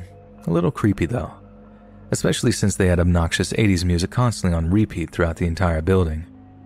I settled into routine with that gym, first a short shower and then heading over to the ladies only section. That was another thing I thought was nice about the place. Fellas, don't get me wrong, but I am a bit self-conscious and I prefer to do my workouts in private. In that separate part of the building, I was usually the only one there. It was even quieter back there because the music was muffled, and I'll admit that there were a few times that I thought it was a bit eerie. Sometimes you hear something and at that time of the morning it gives you the jitters, you know? Somehow I convinced myself to stick to the routine even when my bestie dropped off the wagon in March. I was determined, and honestly the membership fee was one of those locked-in contracts, so you know what a hassle it is to get out of that. And despite the emptiness of the gym, I convinced myself that it was okay. Since no one was there, I couldn't possibly be bothered, right? Well, a few weeks passed, and I was getting on one of the exercise bikes when I noticed something strange attached to the monitor. I paused in my workout and took it off, trying to figure out what it was supposed to be. It was smaller than my finger. Then I noticed a reflective surface, and I realized that it was some kind of camera. I stopped working out immediately and went home, a little freaked out. I told my bestie about it the next day, asking if she had ever seen anything like that while she was at the gym. "Oh yeah, girl, they do that all the time. It's in the contract you sign," she said nonchalantly. I tried again to explain to her why it bothered me. She has never really understood my experience previously with stalkers, but that is another story. If some guy's given me that much attention, I would jump on him then and there. "If it really bothers you though," she said, "just talk to Mike, the general manager, and I'm sure he can calm you down." I did that the next day, leaving for work early so I could meet this Mike guy beforehand. He was a lanky man in his mid-20s and seemed nice enough, and when I told him about the camera, he did actually show genuine concern. "Huh, that is weird. And you found it over where?" I guided him over to the bike and showed him where it was attached. It's definitely not one of ours," he told me. He promised that he would look into it and figure out if someone was tampering with the machines, but just the confirmation that it was apparently a hidden camera made me feel extremely on edge. I stopped going to that gym after that, and my mind constantly was conjuring up crazy scenarios about maybe one of my exes having found out that I worked there. I've managed to break away from 2 obsessive ex-boyfriends before, and it literally made me panic to think that one of them might be back in my life. I was trying to get my life right, and I didn't need this drama at all. I think a day or 2 passed and Mike contacted me. "Hey, I think we figured out who was messing with the equipment, but there's a problem," he said. And that didn't sound good. I remember my heart dropped when I asked why. "Well, on camera I can see them coming into the gym when another member enters. They go work out casually for a few hours until the building is kind of empty, and then I spotted them slip the camera on the machine and leave. But when they leave and enter, they don't scan a membership card. I'm pretty sure whoever this is, they actually aren't supposed to be here." That made me even more freaked out. I asked if I could come by the next day to check the cameras and see if I recognized the person. I was completely convinced that it had to be one of my exes. When I got there the next day, I even insisted that my bestie come with me. I felt that paranoid going into that gym again. We watched the security tape together with Mike, and I kept waiting for him to identify who the guy was. But much to my surprise, he told me it was a girl. Some tall, blonde, fit chick that came in odd hours, always waiting until a member entered or left.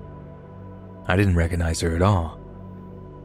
I checked the times. It's probably just a coincidence that they chose that machine. They weren't targeting you. Anyways, we put up a warning to anyone else. We don't want any pervs in this facility, obviously. Mike told me. I did feel a sense of relief after that, and Mike did post a grainy picture of the perpetrator near the front desk, so I actually convinced myself to start working out again. It didn't take but 2 days before I saw this blonde at the gym, though, and I swear seeing her in the flesh made my blood run cold. Like Mike said that she waited until someone came into the building and slipped in. Then she would go work out in the ladies' room. When I was there, it was just me and her. And I got this really weird feeling that she was just watching me. I mean, was it her? And was I the one being targeted by her? It was just really confusing. I thought maybe I should confront her, figuring out if it was her and what she wanted, but she left before I mustered up enough courage. When I left, though, I found out that someone had taken my clothes from my locker, and I panicked again. I knew it had to be the mystery stalker. I canceled my gym membership after that. Despite the fees, I told myself it wasn't worth dealing with this crazy woman or any legal process that I would have had to gone through with him. My friend rejoined a few months later, and get this, the blonde girl apparently had even gotten a job there. My bestie always said that the blonde would ask about me if I was coming back to the gym. Dear God, I don't plan to. I bought a stationary bike and started working out at home. I think she quit a little after that when she realized that I wasn't coming back, and it was so hard to pin it on her.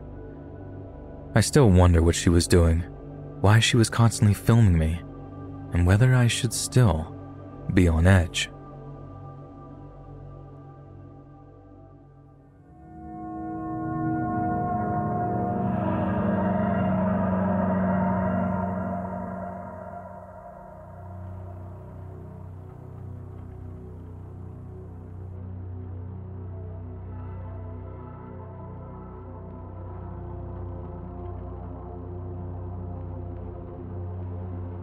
When I was in college, I met this guy that became absolutely obsessed with me. Didn't matter that I was dating someone else. Didn't matter that I told him to leave me alone. It got so bad that I actually had to fail some of my classes and leave campus. He was getting his associate's degree in cosmetology, and we met after class one spring morning. I was friendly to him, introduced him to my boyfriend at the time, Craig, and we went our separate ways. I remember telling him I thought it was neat that he was going to become a hairstylist. Not many guys I knew got into the field.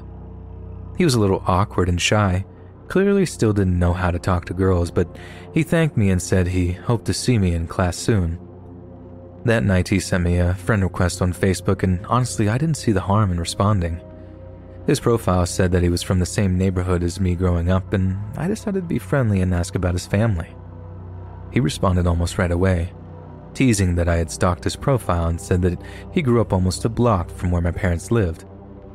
Yeah, it's crazy we never met before, I told him. He admitted that he didn't know me or remember ever seeing me, but he did say that he thought my name sounded familiar. Nothing about the conversation would have led me to think that he was going to go completely bonkers in less than 24 hours. I told him that I hoped to get to know him better in class and logged out. I always turn my phone off at night so I can get a good night's sleep. Even my folks know that. If it's an emergency, I can't help anyway, I always say. The next day, this dude has sent me at least 300 messages, probably more. My phone blew up with all these notifications, and it took me a minute to figure out what was happening. I read them through as fast as I could, and honestly I don't remember much about it except that he went off the rails very quickly. First apologizing about not knowing me, then making up some experience where he thought maybe he did know me. Then he was rambling about his life, his problems, and how no one understood him.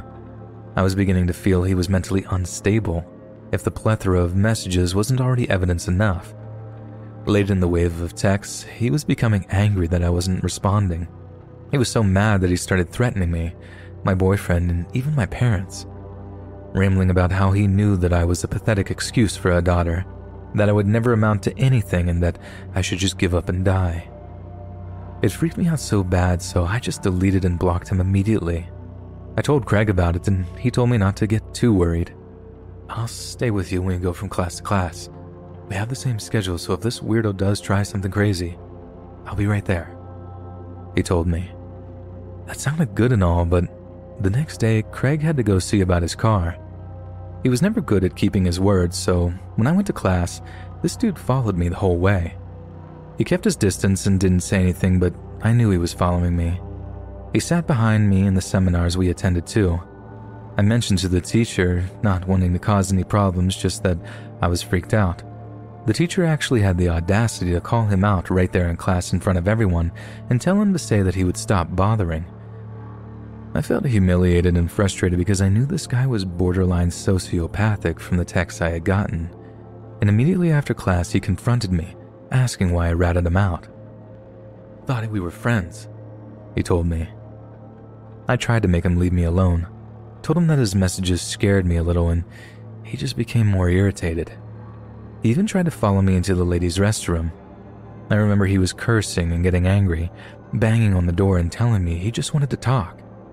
I got on my phone and called security.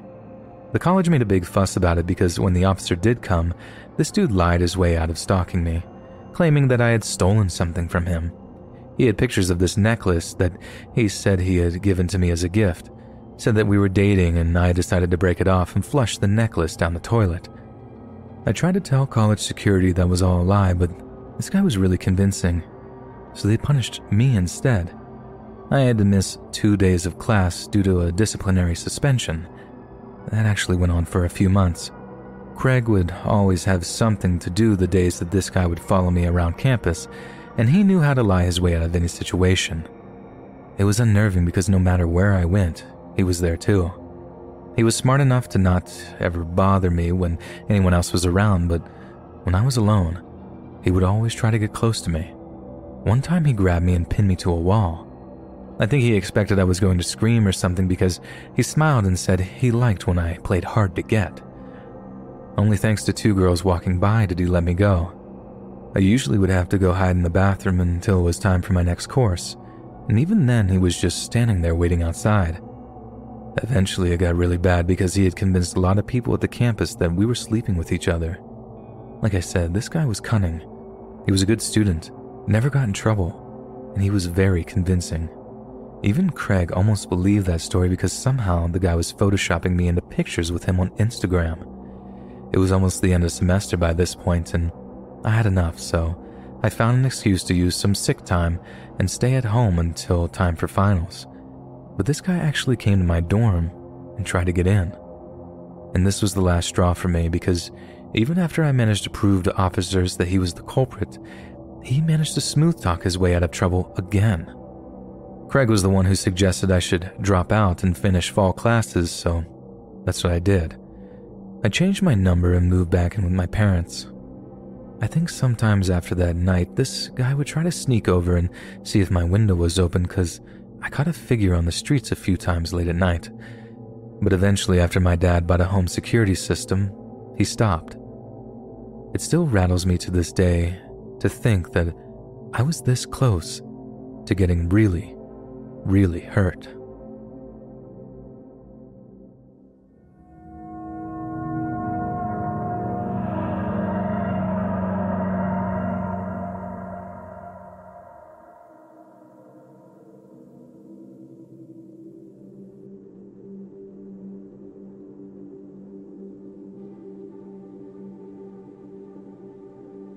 My mom owned a truck diner, and when I was little, I helped out by waiting tables.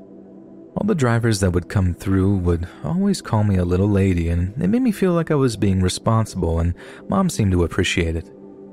There was this one driver, though, that really bothered me. I was only 10 or 11 at the time, but even at that age, this guy gave me a predator vibe. My mom had always taught me to be careful with strangers and not overly friendly, and I think I usually followed that advice. But thinking about this driver, I'm honestly not sure I was too friendly, or what exactly made him decide to be obsessed with me. Anytime he came in, he would always get really chatty with my mom and with me, asking about our life, my pets, my favorite toys, anything really. I thought at first he was just really a big talker, lonely, A lot of truckers were, even at that age, and I knew it had to be hard constantly traveling.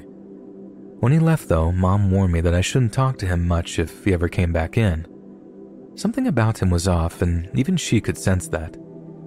He did come by often to our diner, at least 2 or 3 times a month. I remember he said that he worked long hauls in the area, and this was the only place that served good pumpkin pie. "Your mama's an amazing cook. Shame your daddy left her, huh?" he told me one day. I don't really know if I responded, but I distinctly remember him asking, "Don't you sometimes wish you had a new daddy?" It freaked me out, and I went to hide in the kitchen until he left. I didn't tell Mom. Honestly, don't know why. She did ask me, but I just said I was sick. Next time he came in, Mom actually had to take care of business, and I was alone for like maybe an hour. I really was actually surprised when I saw him, but I couldn't just ignore a customer. So I offered him a tray, and I remember that he apologized for before. I blamed myself for second-guessing because I accepted it, and then he asked me where my mom was. Without thinking, I told him she wasn't there. "She left you here alone?" he asked in surprise. You know how sometimes people say things and they sound like pleasant about them? That's how this guy sounded. He was happy to hear my mom wasn't there.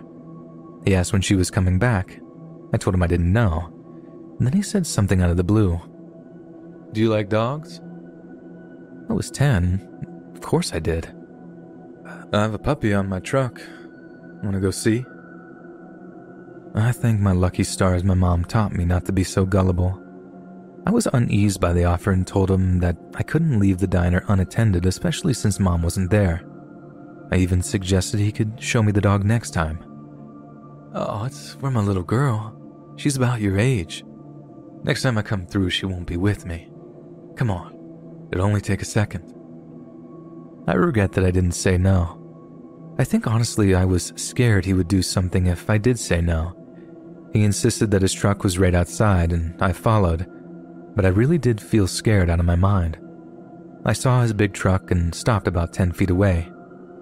"You gotta get up in the cab," he told me, and I shook my head no. "Ah, come on. I have a toy in there too. You said you liked Barbies, right?" I was surprised that he remembered, and then he really surprised me when I saw he wasn't lying. He reached into his truck and took out this brand new in-the-box Barbie doll, and I saw the dog too. It was a small boxer, wagging its tail. For a split second, I let my guard down and took a few more steps toward him. Somehow, before I reached his truck, my mom appeared out of nowhere. I don't know if she had telepathy or what, but she chewed the driver out and dragged me back inside.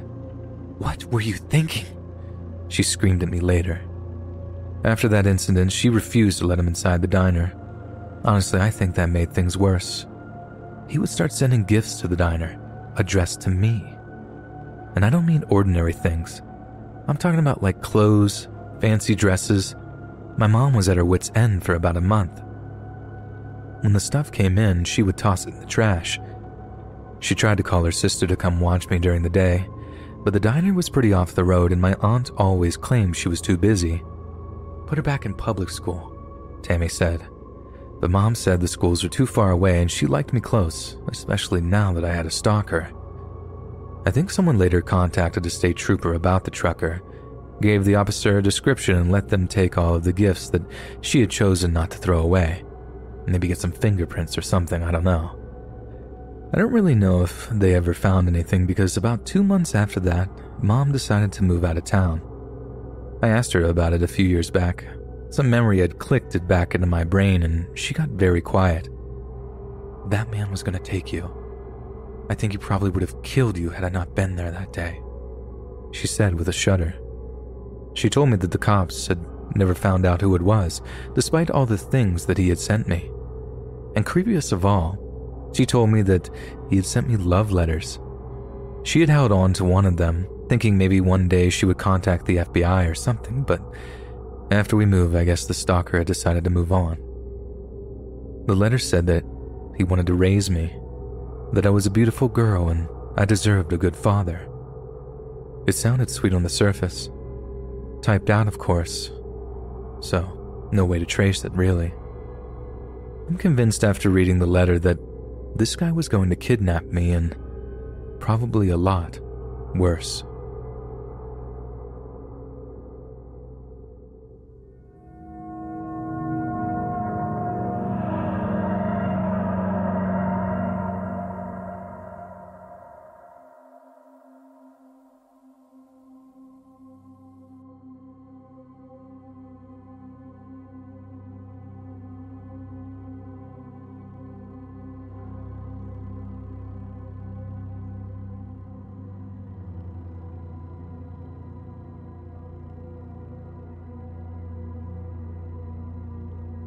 Considering its origins are rooted in a hot or not ripoff that was dreamed up in a Harvard University dorm room, it's all the more astounding that Facebook has become one of the most powerful information and communication tools in the history of mankind. Millions upon millions of people around the world use Facebook to keep in touch with one another. They use it to organize social events, wish each other happy birthday, and have pointless arguments about everything from politics to whether or not pineapple belongs on pizza. Yet there are those that use Facebook for considerably more nefarious purposes. Not simply park runs or bake sales, and such uses have raised some serious questions over the past few years that have actually ended up with the head of the company being questioned in front of the United States Senate. What follows is just one of many cases in which Facebook has been used in direct contravention of its founding purpose, to break down the social networks that make up our society instead of enriching them. 32-year-old Stephen Carrillo first met 30-year-old Robert Justice in the flesh when he picked him up from the San Leandro train station in California on May 29th of last year. It was their first meeting, yet the two were already very familiar with one another, having talked back and forth online for quite a while. They had met in a Facebook group that catered towards those that identified as being members of the so-called Boogaloo movement, a group of anti-government meme lords who loathed the federal government. Some members of this movement toy with the idea of starting a second American Civil War. Others seem deeply committed to doing so. Using Facebook as a means of communication and organization, Stephen and Robert formulated a sinister plan to drive out to a BLM protest in Oakland, where they would seek to launch an attack on federal law enforcement officers using the unrest as cover for their actions. And in a swift and brutal strike, a federal security guard named Dave Underwood would be shot dead, with another of his colleagues being severely injured in an incident that marked a summer of violence across the entire United States. The murder was planned to coincide with massive national protests against the death of George Floyd, the African-American man whose tragic death whilst in the custody of Minnesota police caused worldwide outrage. Stephen Carrillo and Robert Justice saw the protest as a perfect cover for their sinister plot. Protests they could use to camouflage their own twisted agenda, which sought to further split an already divided country. A short while after some of the more violent protests erupted, Carrillo took to the Boogaloo Facebook group he was a member of to post, "Go to the riots and support our own cause." Their cause being the desire to spark a second civil conflict. Use their anger to fuel our fire. Think outside the box. We have mobs of angry people to use to our advantage. Over the past 6 years or so, Facebook has increasingly become the place where extremist fringe groups of all creeds come together and plan events, be they demonstrations or outright violent attacks. It's one of the handful of platforms on which anti-government, pro-gun protesters coordinated demonstrations over quarantines.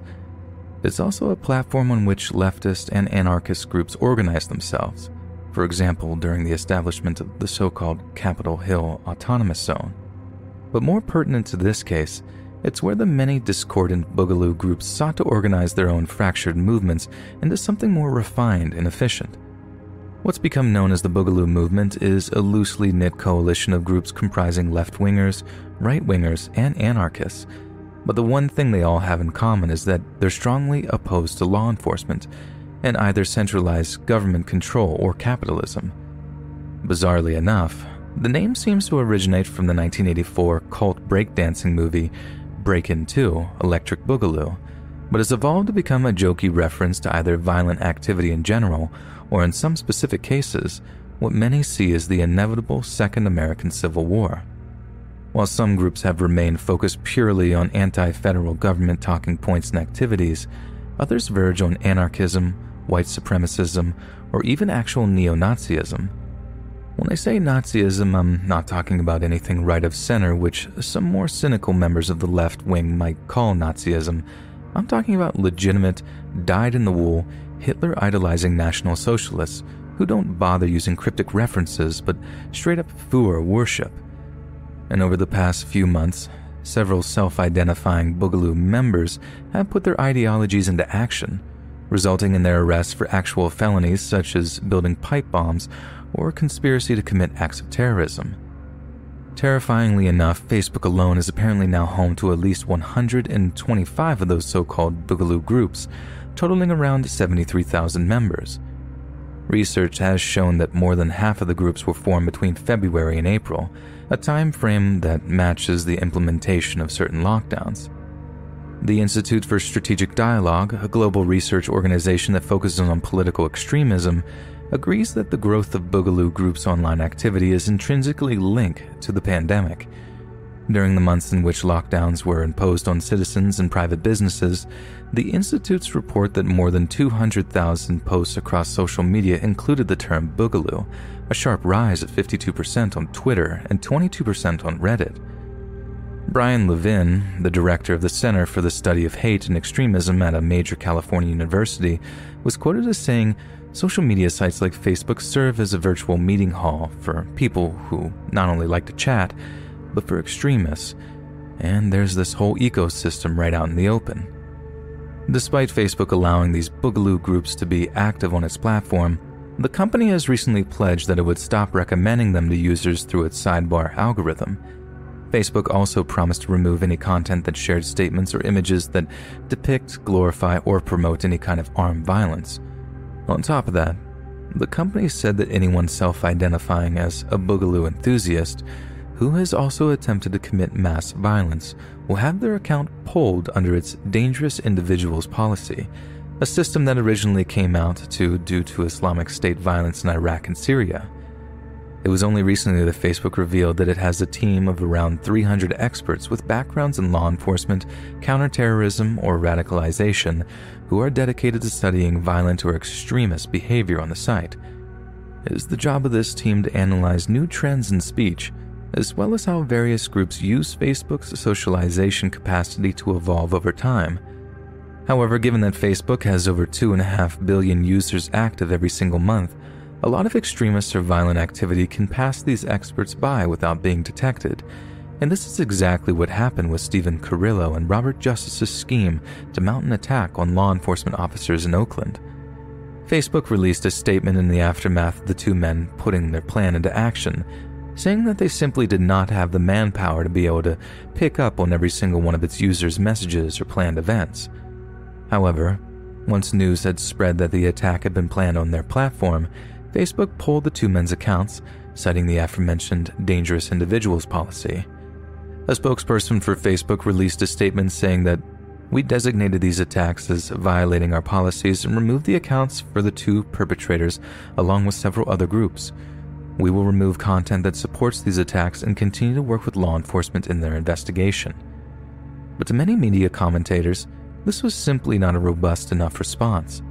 Several publications gave Facebook, its CEO, and its chief operating officer a serious dressing down, claiming that Mark Zuckerberg and his colleagues were only interested in protecting their vast incomes and were not remotely interested in the safety or security of the general public. But who exactly were these two Boogaloo boys that took their views to such extremes? Very little is known about Robert Justice right now, but we can confirm that Stephen Carrillo was an active duty sergeant in the United States Air Force when he met Robert at the train station in his white Ford van. When Robert climbed in, Stephen apparently offered him a pistol and some body armor. Despite having planned for violence, Robert Justice apparently declined his friend's offer, so Stephen told him to drive the van instead, while he would take up position as the shooter. Earlier that day, Stephen had quickly laid out his plan in the Boogaloo Facebook group the pair were members of. We know this because the Federal Bureau of Investigation managed to obtain those conversations from Facebook once they were presented with a search warrant. Stephen had apparently written that it's a great opportunity to target the specialty soup boys, using a bizarre term that supposedly refers to federal law enforcement agents. Stephen also added 2 fire emojis to his message, then shared a YouTube video showing a large crowd viciously attacking California Highway Patrol vehicles. Robert Justice then simply replied with, "Let's boogie." The 2 men then drove to downtown Oakland, where the George Floyd protests were growing in intensity and size. At around 9:30 that evening, Robert parked up his friend's van in front of a federal courthouse that was just 3 blocks from the protest itself. Then, after a brief discussion that lasted around 15 minutes, he started up the engine again and drove up to an occupied guard post outside the courthouse. Stephen Carrillo then slid open the rear passenger side door and unleashed several gunshots at the 2 unsuspecting security guards that were manning the guard post, hitting them both several times. In the aftermath of the attack, the FBI worked at reconstructing the incident using footage taken from surrounding surveillance cameras and by tracking both men's phone records. But neither were arrested that night, and both men managed to get away, with Robert Justice heading back home and not seeing Stephen Carrillo again. Just a matter of hours after the shooting, the slain security guard's name began to trend on numerous social media apps, with a very vocal minority of people blaming the BLM protesters for his killing. The then US President Donald Trump even mentioned it during a speech on June 1st, stating that these are not tactics of peaceful protest, these are acts of domestic terror. Carrillo's plan had worked almost perfectly. He had totally disguised the murder as the work of another organization entirely, but for him, the shooting was to be just the beginning of a grand operation that he'd hoped would spark off another civil war. Merely 8 days later, on June 6th, he is believed to have shot dead Santa Cruz County Sheriff's Deputy Damon Gutzwiller before wounding another police officer. As the FBI pieced together the evidence of Carrillo's crimes, agents said they recovered a number of items linking him to the Boogaloo movement. In his white van, federal agents claimed to have found a bulletproof vest with an igloo patch attached, along with a Hawaiian t-shirt, which are apparently both popular symbols with those who consider themselves as Boogaloo boys. And after the attack on the security guards, Carrillo is said to have used his own blood to write Boogaloo-inspired phrases on the hood of a car, including the word boog in the phrase "Stop the Duopoly," which apparently refers to America's 2-party political system. Since his arrest by FBI agents, Stephen Carrillo has been charged with both murder and attempted murder, and if he's found guilty, could face the death penalty. Robert Justice has been charged with aiding and abetting murder and attempted murder. Carrillo's lawyer said that beyond the federal complaint, he hasn't actually seen any independent evidence whatsoever linking either man to the Boogaloo movement. He also said that advocating violence is obviously extremely immoral, but that everything remains just an accusation until solid evidence is presented. We're looking into what extent the supposed Boogaloo movement may have influenced Mr. Carrillo, his defense attorney said. He's certainly reported to express a great love for this country and a great love for what this country stands for. But if we can seriously link Carrillo to a movement that wishes to cause a massive civil conflict, can he seriously be described as having a great love for the United States? Who in their right mind loves their country, but would want to see so much of its people and property killed or destroyed? When pressed for a statement, a spokesperson for Travis Air Force Base, the California air base where Carrillo was serving, told reporters that its members were cooperating with police in their investigation, and that their thoughts and prayers were with anyone affected by the attacks. Facebook then followed up its original statement by showing that it had removed the groups Carrillo and Justice were members of, promising that it would continue to review other Boogaloo groups while removing any content that glorifies what the 2 men did. But the director of the Center for the Study of Hate and Extremism said simply banning a few Facebook groups likely won't have much of an effect. The Boogaloo movement, much like any other fringe political group, will simply continue to evolve and adapt to an ever-restrictive internet. These so-called Boogaloo boys show the potency of a well-timed message with the dry kindling that is the internet. Director Levin was quoted as saying, "You're going to see a lot of hornets making a lot of smaller nests." Is it just an unfortunate part of the age we live in that something like Facebook has been used to promote violence and extremism? Or is it simply a sad fact that people will always find a way to take innocuous things like social media and then use them to do each other harm? Perhaps we're too quick to label social media such as Facebook a problem, when it might simply be a mirror that reflects the darker aspects of our nature.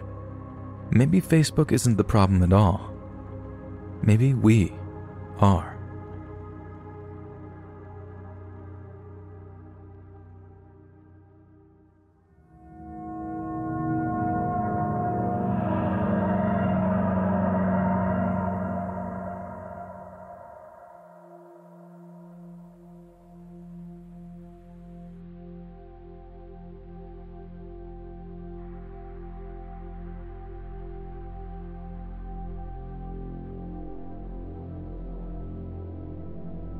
On the morning of April 12, 2018, 27-year-old Renita Williams of Shreveport, Louisiana was at home minding her own business.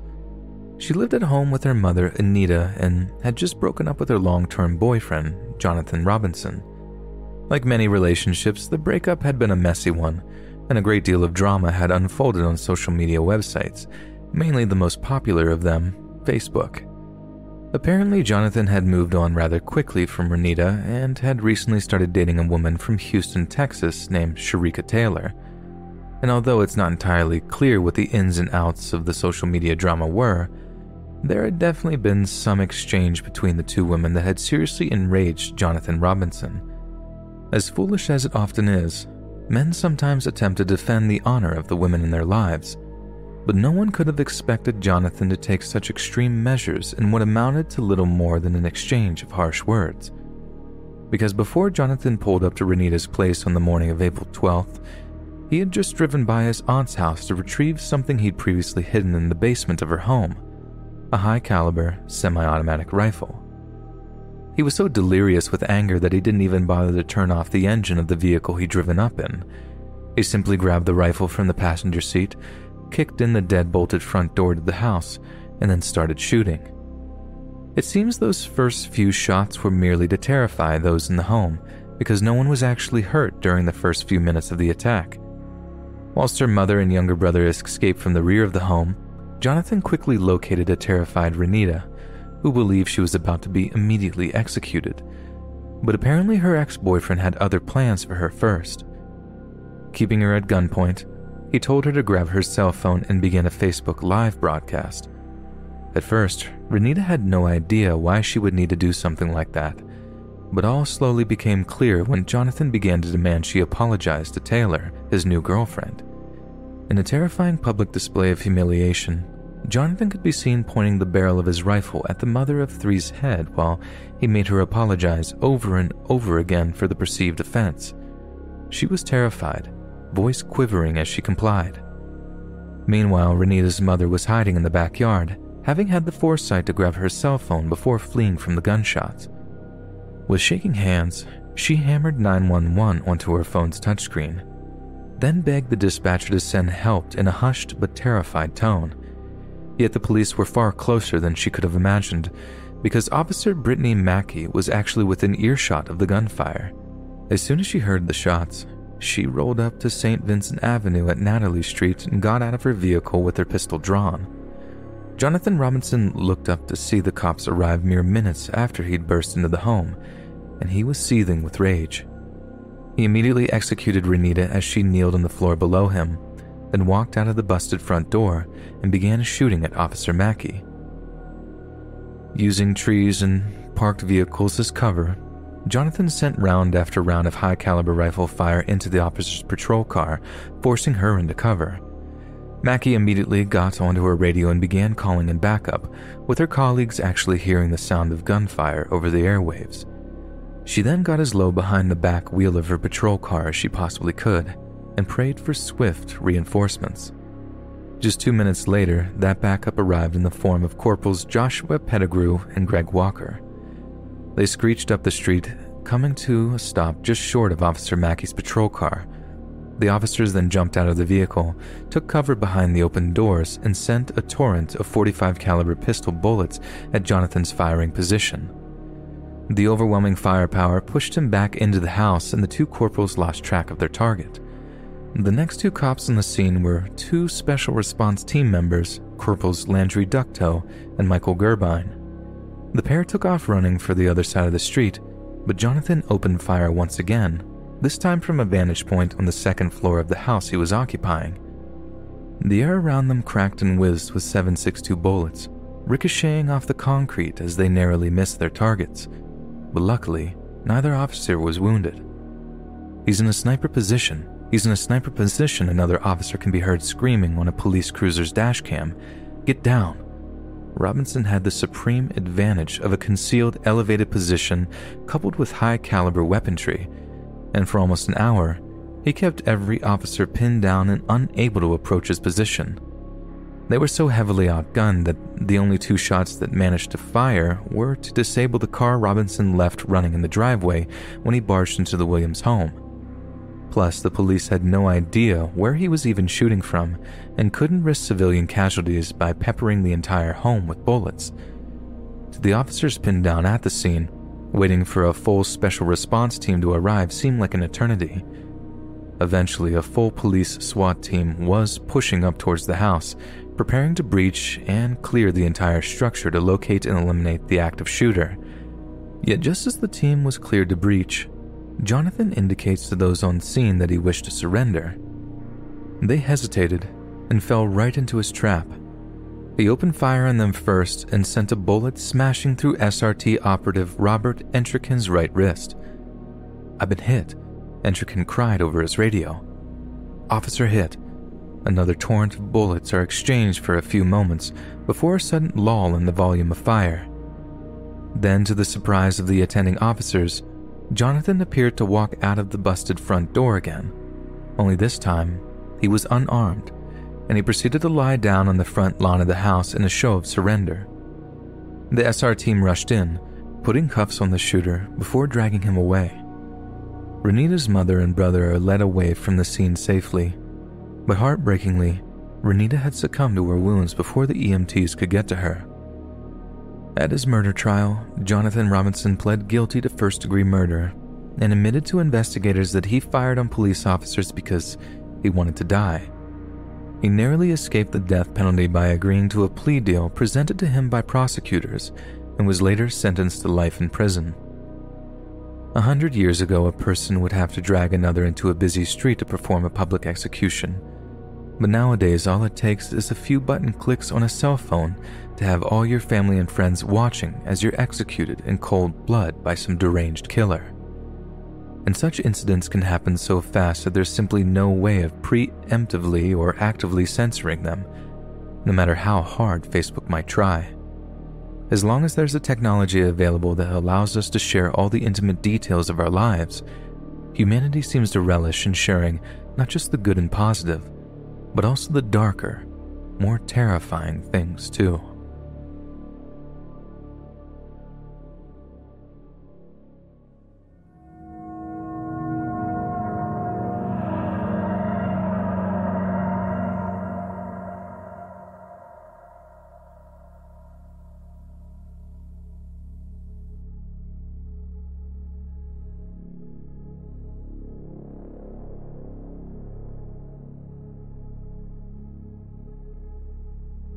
Stephen Nicholson's arrest as the main suspect in a violent, indecent assault and murder sparked off one of the UK's biggest evidence searches, which involved a trawl of thousands of hours of CCTV footage. He was the prime suspect in the murder of Lucy McHugh and actually rented a room in her parents' home at the time of her murder. At one point, it looked like the British police might actually have to let him go due to lack of evidence, but in the end, it was a Facebook password that proved to be his ultimate undoing. After he was arrested, the police had just 96 hours to charge him with the murder, or he would have to be released. And given that it would take 4 weeks to get a key piece of DNA evidence analyzed and sent back to them, the clock was ticking to find something concrete that they could use to charge him with murder. The police subjected Stephen to vigorous questioning and managed to get him to admit that Lucy had sent him a Facebook message on the night before she was killed. When pressed as to what that message said, he said she told him she was pregnant with his child. He intended this to be evidence that it couldn't possibly have been him that killed her, but when police asked him to hand over his Facebook password so that they could verify his claims, he refused to give it to them. This was his one big mistake. When asked why he refused to share the password with them, Stephen told officers that he was involved quite heavily with some narcotics dealers around his hometown, and that revealing his messages would compromise them possibly even causing them to take reprisals against him. But this didn't wash with investigating officers, who became convinced that the information contained within the account could be used against him. It also presented them with a marvelous opportunity. There were two options available to them, one being to seek the compliance of U.S. federal courts to get Facebook to hand over Stephen's passwords to them, but that would have taken way longer than just 96 hours, and by that time, Stephen would be freed. But the other was to make use of some terrorism legislation, what is known as Section 53 of the Regulation of Investigatory Powers Act, colloquially called RIPA among police officers. This means that anyone who seeks to withhold information, such as computer passwords, during a serious crime investigation can basically be charged with obstruction of justice. Right when it looked like Stephen was going to be bailed, he was rearrested, and after pleading guilty to withholding evidence at Southampton Crown Court, he was jailed for 14 months. With that, the police managed to buy themselves more time to find evidence of his involvement in Lucy McHugh's murder. However, while there was plenty of circumstantial evidence that Stephen had killed Lucy, there was nothing to physically link the spot where Lucy's body was found at Nicholson. Whatever weapon he used to kill her remained unaccounted for, and police officers were unable to find any of his DNA at the scene. Once again, investigators were forced to focus on Stephen's so-called online footprint, this time seeking help from an experienced cloud data analyst to try to link Stephen to the scene of the crime. A cloud data analyst's job is to study various pieces of digital information sent from Nicholson's phone to data servers, which are owned by companies such as Google and Facebook. While tracing the phone's route on the day of Lucy's murder, the analyst happened to notice a small blip in an area of Southampton that the police had not yet searched. It suggested that Nicholson had, for whatever reason, deviated from his most direct route home. The diversion took him to a place known as Tanner's Brook, a stream which meanders through Southampton, weaving its way through some pretty dense woodland in the western portion of the city. Detective Superintendent Paul Barton later said to journalists, "With the help of the analyst, what we discovered was a slight deviation on his telephone, which didn't match the story he'd given us. You could say it had jumped a mast, so to speak, and therefore put Stephen at the place where we discovered some bloody, discarded clothing. It was a great bit of work from the analyst who pointed it out." The subtle shift in the narrative given by the killer was enough for police to launch one of the largest ever fingertip searches, which involved almost 200 officers from 12 other police forces. By that point, it had been 4 weeks since Lucy's dead body was found, but on the first day of the search, police got the exact kind of breakthrough that they had been hoping for. They found a discarded plastic bag containing a blue bloodstained hoodie, along with a number of other items that were described in court as Nicholson's murder kit. The blue hoodie contained Nicholson's DNA, as well as Lucy's blood, with Stephen being thought to have dumped the clothing, some of which had been partially burnt, near the brook after getting changed on his return from the murder scene on July 25th. Prior to the discovery of the clothing, police had no other direct evidence of Nichols' involvement in her killing. They had tested fibers from every bloodstained jacket and Stephen's clothes, which suggested direct contact with the hoodie, but that simply wasn't enough to actually charge him with a crime. Homicide detectives had already established that hoodies of the same type were sold to 2 people in the Southampton area, and that one of them was given a present to a man who knew a friend of Stephen's. The DNA evidence was the final nail in the coffin for Nicholson, according to Detective Superintendent Barton. During the course of the investigation, police officers had studied 11,000 hours of CCTV footage, examined over 2,000 pieces of physical evidence, and taken more than 300 written reports. A Herculean amount of work had given them a strong circumstantial case, but in the end, genetic evidence was what the police really needed to prove that Stephen was Lucy's killer. But had Stephen not been jailed over refusing to hand over his Facebook password, the outcome could have been very, very different. The 14-month jail sentence not only bought the police a great deal of time, but it also potentially stopped Stephen from going back to Tanner's Brook to move the evidence he had dumped there. And it's frankly astounding that the killer of a child might well be walking the streets right now if it wasn't for something as simple as a Facebook password.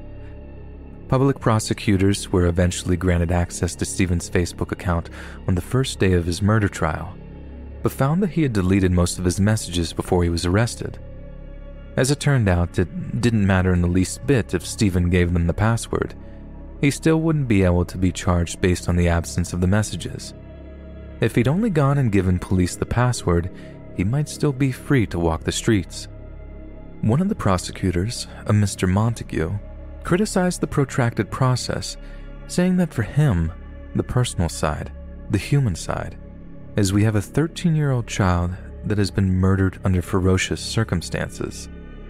And for me, it's somewhat frustrating that Facebook seems so unwilling to help with our investigation by recovering deleted messages. Facebook said it had worked closely with the investigating officers, but that they agree that this legal process can be far too slow. We have actually lobbied for reforms to EU, US, and UK laws to allow us and others to directly and more quickly provide information to UK law enforcement authorities, a spokeswoman for the company said. But despite the slow process, police have been able to build a case against an extremely narcissistic, self-centered, violent predator who had torn apart a family kind enough to put a roof over his head when they could have easily turned him away. He preyed on their underage daughter, and when it looked like she might actually tell on him, he killed her. But at no point could he have expected that something as seemingly insignificant as his Facebook password would actually be the thing to put him behind bars.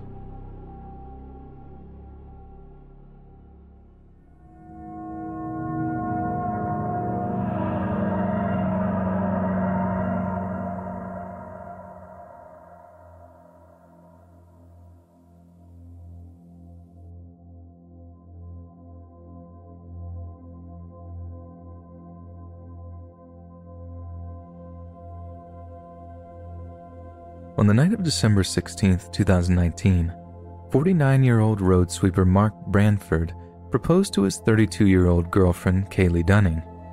The couple had been through some extremely rough times together, with Kaylee being subjected to some horrendous abuse online that had left her dependent on antidepressants.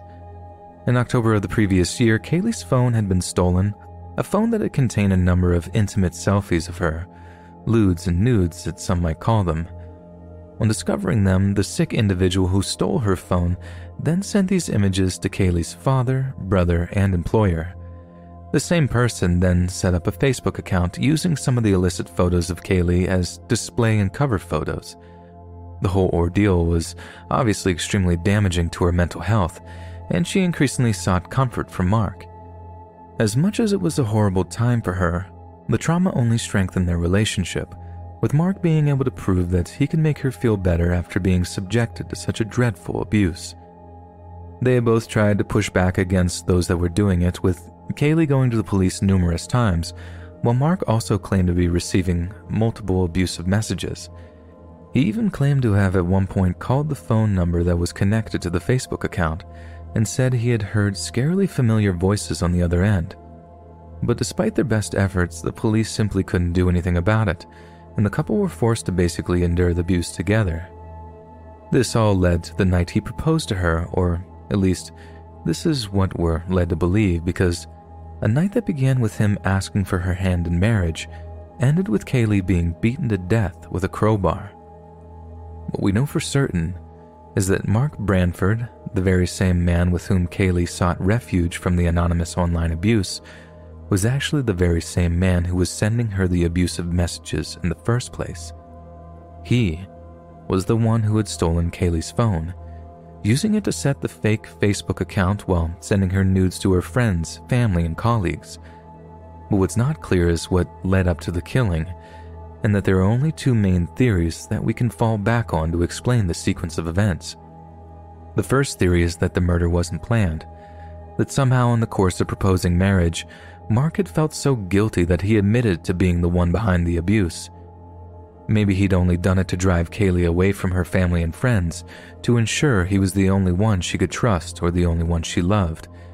And in the end, he simply couldn't bear to keep the secrets going. She might have freaked out, threatened to tell everyone, threatened to have her family teach him a rather violent lesson. That might well have been the reason why Mark had made the spur-of-the-moment decision to take her life. But there is a considerably more disturbing theory, one that says Mark had been planning to kill Kaylee for a long, long time, and has used the whole Facebook abuse thing to get the idea out there that Kaylee had stalkers, or at least people so fixated on her that her death could be blamed on them. We know from his own admissions in court that Mark was an extremely jealous man who sought to use the fake Facebook accounts and the anonymous abuse to control Kaylee. He denies murdering her, but the more information and evidence that comes out regarding the killing, the more it's becoming clear that no one else could have possibly killed her. She was found dead in his home at Kingston Crescent, and there were no signs of any break-in to support the idea that she was killed by anyone else other than Mark. This is just another bizarre and terrifying example of how people have managed to use something like Facebook, a thing which was designed to bring human beings together and strengthen social bonds, for something unspeakably divisive and evil. Mark used Facebook to break his girlfriend down, to the point that she needed medication to continue her daily existence. And when she was at her lowest point, he brutally murdered her with a crowbar.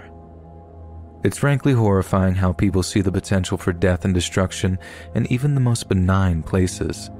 That people can be so creatively evil that they see the potential for ruination in something as seemingly normal as a social media app.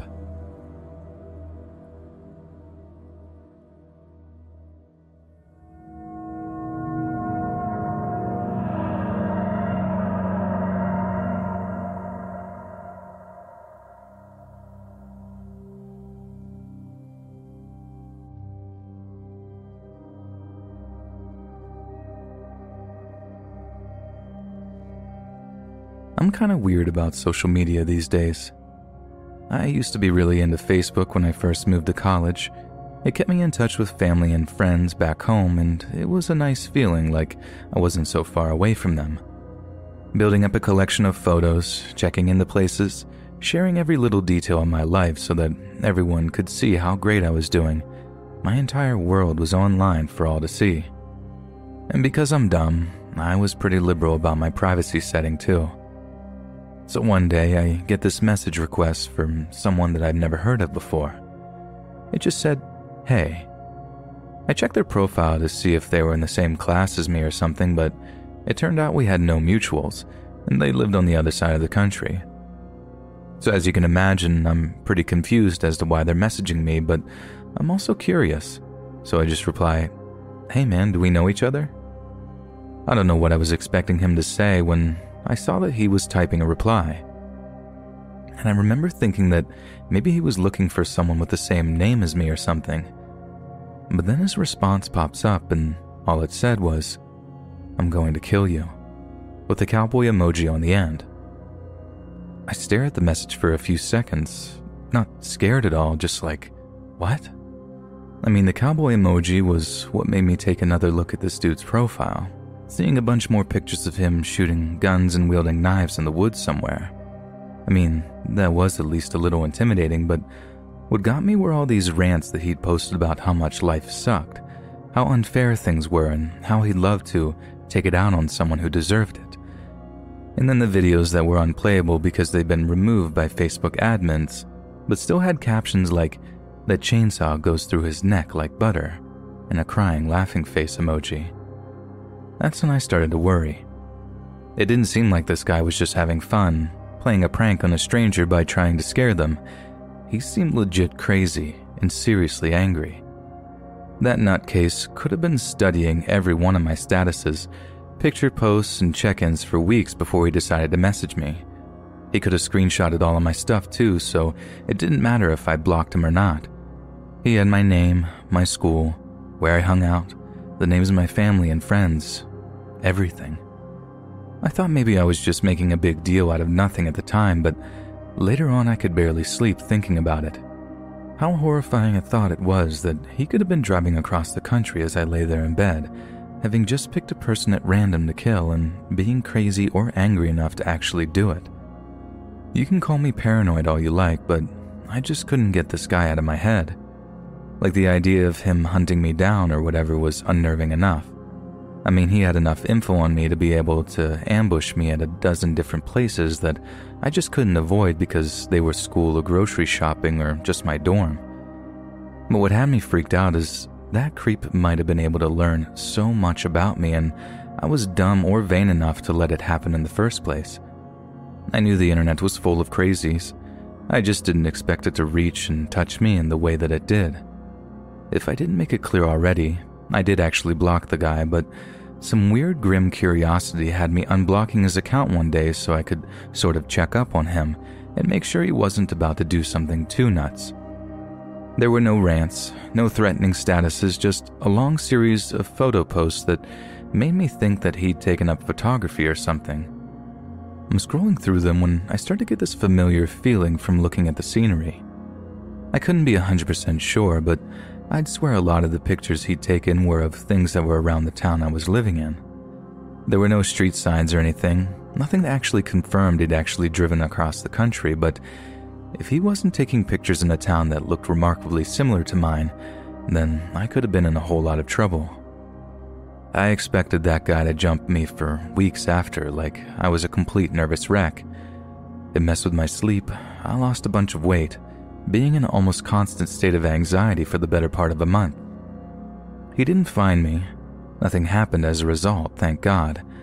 But just knowing he could pretty much come and get me anytime he liked got to me in ways I never even imagined it ever could. We put ourselves on Front Street in a big way with social media, and it could literally be anyone out there just lurking on our profiles. So like I said, now I'm kind of weird and cautious about social media. I don't put too much out there, and I don't use any real name.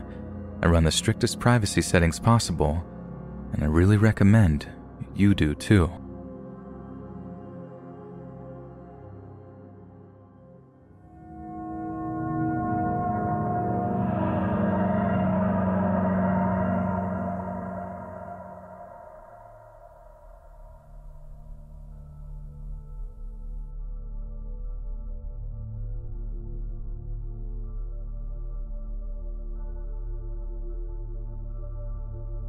I live here in a place called Mountain City down here in Tennessee.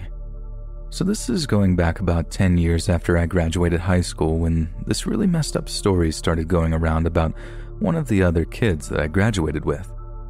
It starts in the worst possible way too, because first I heard of it was a buddy of mine texting me saying, "Did you hear about Billy Payne?" I text back saying no, and he then calls me all serious sounding to say that Billy and his baby mom got shot just a few days before. Like someone rolled up to their house, bust open the door and just shot them both right there in front of the television. They were legit executed. Some of the papers said it was a single shot to the head that killed both victims and how Billy's throat had been slashed. We got to wondering why someone might do something like that. If it was a random psycho killer or if he was moving weight and managed to step on someone's toes.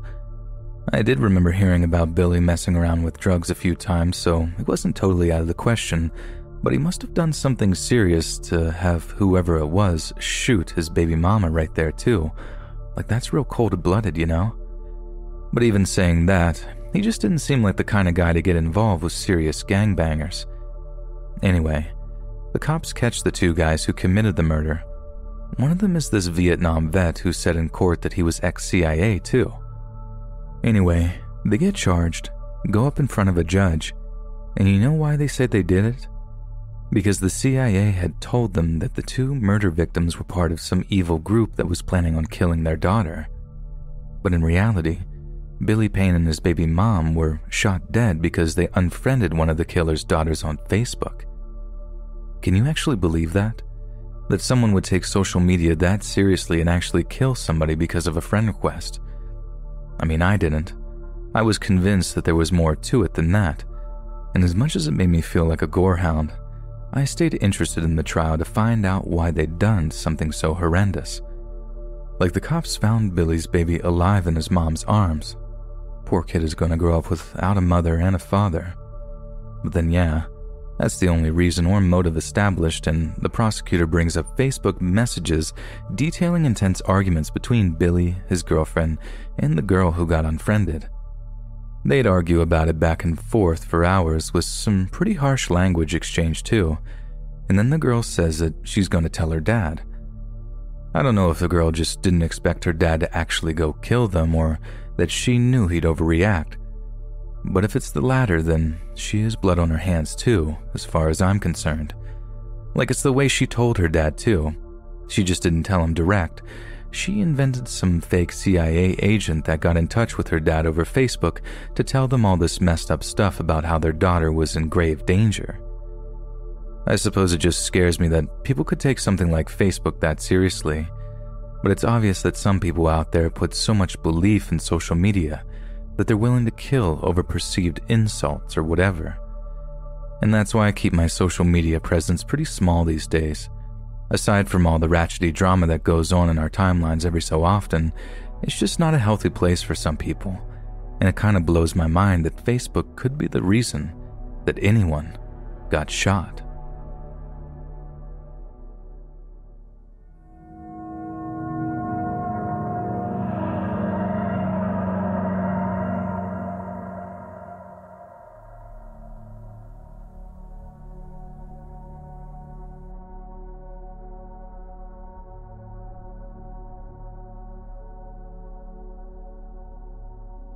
So first of all, I have to apologize for my English because it's not my first language, but this is definitely one of the scariest and most horrible things I've ever heard.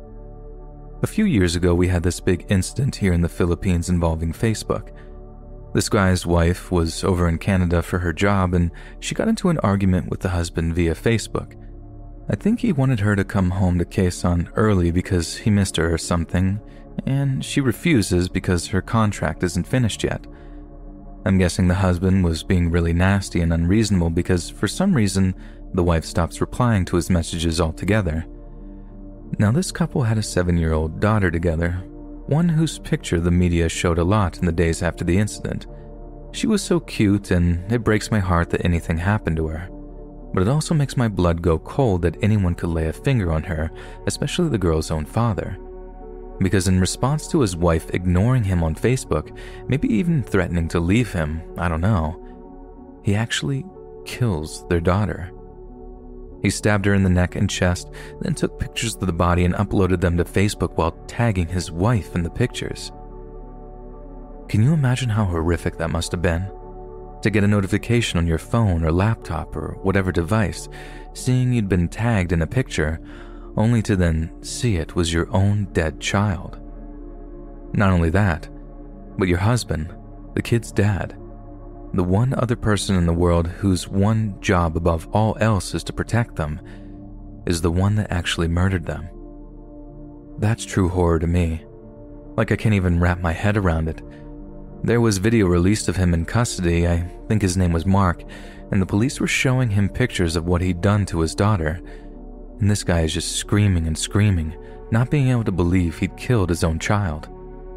I think he'd just gone temporarily insane, or however you say it, but the idea that human beings are capable of such horrific things, like when they see red and just black out, and then are able to kill someone so precious to them, that's about the worst thing I can possibly think of. And it just makes it even more sick that something as supposedly harmless as Facebook was involved, that social media can enable us to make horrific things even worse. I always think about this case whenever I hear about Facebook, and I know the majority of the site is just Candy Crush invites and baby photos, but it's tainted my opinion of the site forever. I know Facebook has people that remove all the bad content, but they can't be everywhere all the time. And I wonder how many people saw the pictures of that dead girl before they actually got taken down. Even one is too many, if you ask me.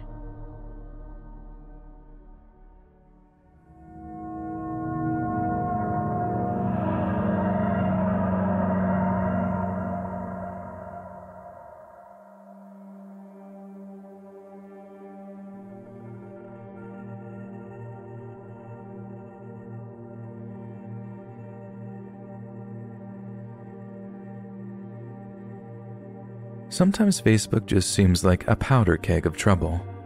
They had this weird ability to help exacerbate drama to the point where someone gets hurt. A really good example of this is what happened back in 2012 in the town I live in here in Holland. So there were these two friends of about 15 or 16 years old who went to a New Year's Eve house party together. They ended up getting pretty drunk and having an argument because one of the girls was making out with the guys and her friend didn't like it.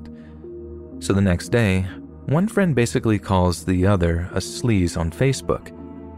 So the friend who got called sleazy complained to one of the guys she'd been making out with at the party, who said that if she wanted to, he could teach the judgmental friend a lesson.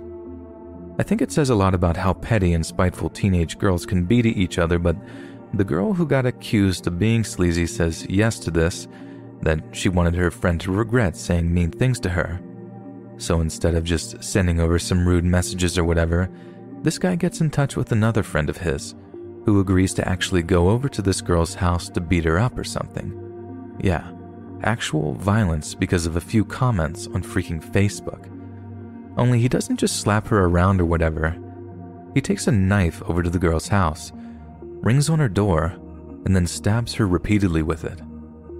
That's when this girl's dad appears to try and defend her. The kid then stabs him too. The girl ended up dying a week or so later in the hospital, and it was a huge news story here in Holland. But I think the really horrible thing is that the kid who did the actual stabbing only spent a year in juvenile detention with a few years of probation afterward. The two kids who organized the killing ended up getting more time in prison than the actual murderer, but even then it was only 2 years. I know the prosecutor tried to get them more time in jail, but that didn't work in the end, and these kids basically got off super lightly for legit murdering someone, and all because of an argument that unfolded over Facebook. That was the hardest part to swallow. The Dutch media even christened the whole thing Facebook moord, as a nickname which basically just meant the Facebook murder in Dutch.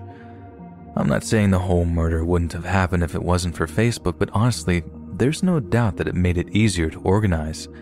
I know for a fact that the older guy managed to get in touch with the guy who actually carried out the attack via Facebook, and maybe he wouldn't have been able to organize that without it. Stuff like Facebook is supposedly there to bring us together, right? So it's just a terrible thought that people can then use it to rip each other's families apart.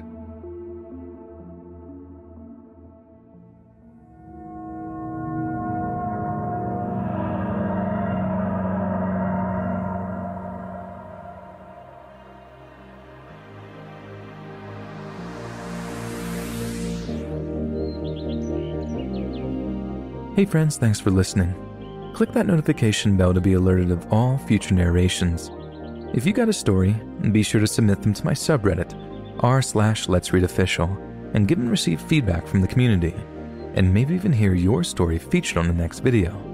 And if you want to support me even more, grab early access to all future narrations for just $1 a month on Patreon, and maybe even pick up some Let's Read merch on Spreadshirt. And check out the Let's Read podcast, where you can hear all these stories in long compilation form and save huge on data, located anywhere you listen to podcasts. Links in the description below. Thanks so much, friends. And remember, Dr. Pepper during a live stream is highly inconvenient.